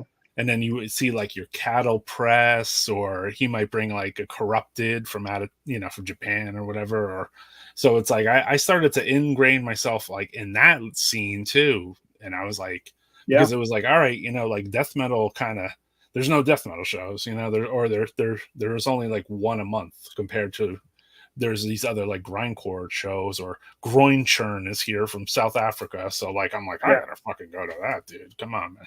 I was going to the Pipeline to see like, punk bands and like hardcore bands, during that era. Yeah. And I was doing kind of that too, your Billy Club Sandwich and all that type of, 25 to Life and shit, So yeah. I saw Candiria in Kearney. Yeah. That was like, why are you playing in Kearney? At the back of it used to be Scotland Yard. I don't know what it's called now, but that bar in Kearney. I have a couple blocks from the high school. What's up, Aaron? You're not talking about the Scottish American Club, right? You're talking about Scotland Yard. Yeah. Scotland Yard, the bar. Yeah. Holy shit. Yeah, I mean, it was, you know why I stopped booking shows though? Because I got a contract handed to me, which I was like, what the fuck am I doing? You know? And I had booked a band that I'm not going to name their name, but I booked a band that I was like, I wasn't as into as all the other bands. Someone approached me with the bands and they said, hey, can you book this band and this band? I said, yeah, sure, I can book that. Let's have a show, dude, you know? Started making the flyer, and then you know, their guy who was their booking agent, he was like, well, here's the contract. And I'm like, contract? What is this? You know? And that was actually the end for me right there. I was like, I ain't doing this, you know, like I have to meet some expectation for this. Like I was like, I don't, and I, you know, the bands I booked, no offense again, like I wasn't as into them as I was like Agoraphobia or Mortician or whatever. So right there was when I was like, all right, this is the last show for me. And the only time I had come back was like, yeah, maybe like the Vomit Remnant shit. I booked like a Warhorse thing at Connections. And then then that festival, the New Jersey Death Fest 1 or whatever. And then that was my swan song. After that, I was like, I ain't booking fucking shows. Dude. That's a good way to go out, dude. Yeah, it was a cool one. Yeah. I booked all my favorite friends, bands, and I just passed the torch over to Gutter Christ after that. I was like, I'm had fucking enough of this shit, dude, you know? and then the fears were like kind of revisited when I started to do this live thing, because I was like, damn, this is like booking a fucking show, dude. So I was like, I don't know if I want to do this. You know? But, you know, having you on here or Alex, it made it a lot easier for me. Obviously, I learned that I could talk a lot, and there's people that show up in this chat like every fucking time I come on here. And so I appreciate everybody that, you know, gave me a little confidence to even come on here and like talk about old death metal or new or whatever, you know. I'm still into it, like you said. I'm still into it now, and I like the new bands. And, you know, the Mortuous tape I just got, or, you know what I mean? Like a lot of newer stuff is killer, you know? I mean, if something comes through my way, like I will try to go to Albany and see the show. Like, kind of pissed I didn't get to see Sanguisugabog in Albany or Stabbing, you know? Yeah. So it's like, you know, I try to support the fucking death metal scene. There was no scene by me. There's no scene by me. Now. Yeah, there's no scene. You're doing it right now. Yeah, I guess I am. The scene has gone. The scene has gone digital, right? So like a little. when you're spreading the word, when you're creating the community, right? This is just two guys bullshitting at the bar. We're just not at the bar. We're on screens, right? And we got people who are listening to our conversation, and maybe it's interesting, maybe it's not, you know. But and if they want to talk about it too, like even on here, there's been points when like we might have talked, like I had a guest on or somebody, we talked about like somebody in the chat was like, hey, I want to set up a show, like what should I do, you know? And we started telling them like, you know, like don't throw a fest for your first show, and you know, feed the bands, you know, like real simple, you know, like simple shit that's important. If the band is coming from out of town, they need a place to sleep. Yeah, that's something that's not obvious if you've just gone to concerts. Feed the band, you know. Yeah. The first show I ever booked actually was like the first two shows I ever booked was like kind of like almost in error, which was Pain Eater at Studio One. And then I booked them an additional show with a Frantic Ann that play at G. Willikers. But basically, like I didn't really kind of I didn't kind of realize that I was helping book a show. I just called Pete Tersha at Studio One, and I was like, hey, I'm in a band, we're from Kearney, we're called Pain Eater, can we play? He's like, can you sell 50 tickets? I'm like, yeah, I can sell 50 tickets. And then I went and picked up the tickets, and then Pain Eater showed up at my house like days early, and I was like, holy shit, I still live with my parents, dude, you know what I mean? And I had to go to my parents and be like, hey, these guys from Florida are here, and like, can they stay here? You know? And that my parents were like, what the fuck are you doing? You know? Like, do you know these guys? And I'm like, yeah, I know them. And they're like, how good do you know them? They're from Florida. I'm like, well, I write letters to Bob, and I got their demo. she's like, they could stay in your room. I'm like, all right, cool. So they stayed in my house, and then I took them to like Times Square or 42nd Street when it was still like crazy, and then they had a show at Studio One, and then I sold tickets to all my friends, and then on stage they were playing with a bunch of hair bands, so like they were like, hey, you fucking posers, so the whole club like went ballistic, and then they thought they were going to get into a fight. They were like, we're from fucking Brandon, Florida. And they thought they were going to get into a fight, so they like rolled up their banner and they like snuck baseball bats in with it and shit. And then Pete Tersha like took me aside at the end. He's like, hey. I was like, hey, what's up, man? He's like, that band's not from Kearney, dude. That band's not from Kearney. And they said they're from Florida. He's like, they're starting a bunch of trouble up there. I was like, yeah. Sorry, dude. Like, I just wanted to get on the gig. He goes, took me aside. He's like, you sold the most tickets tonight. I was like, fuck yeah. He told me, he's like, anytime you want to set up a show here, just let me know. But just let me know, like, let me know where the band's really from, dude. I was like, all right, cool, thanks. This was in 1991.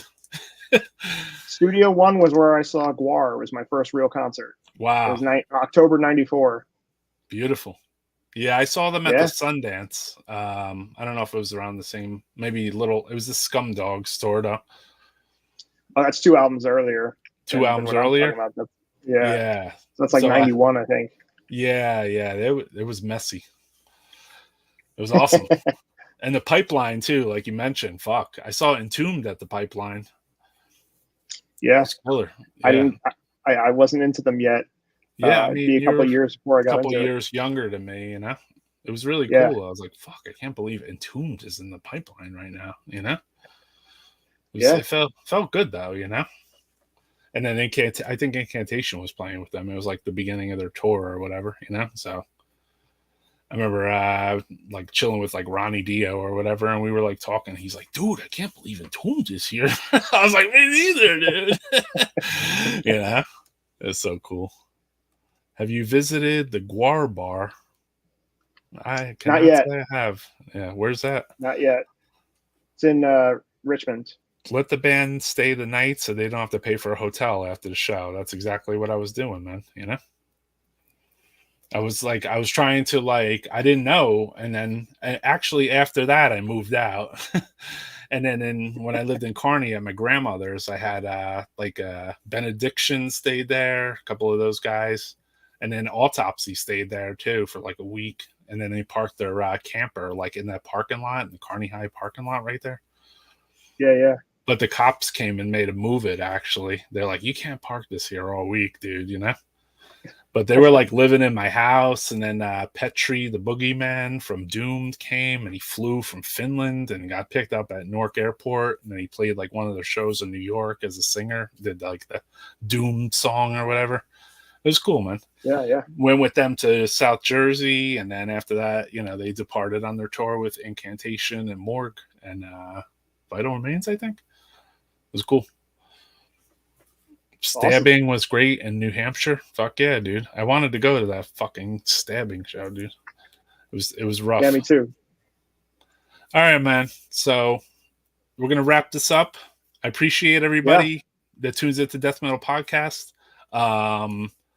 Look out for future episodes, and man. Thanks, Matt. Appreciate it.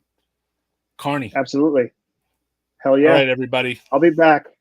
Yeah, he'll be back. Take it easy, guys.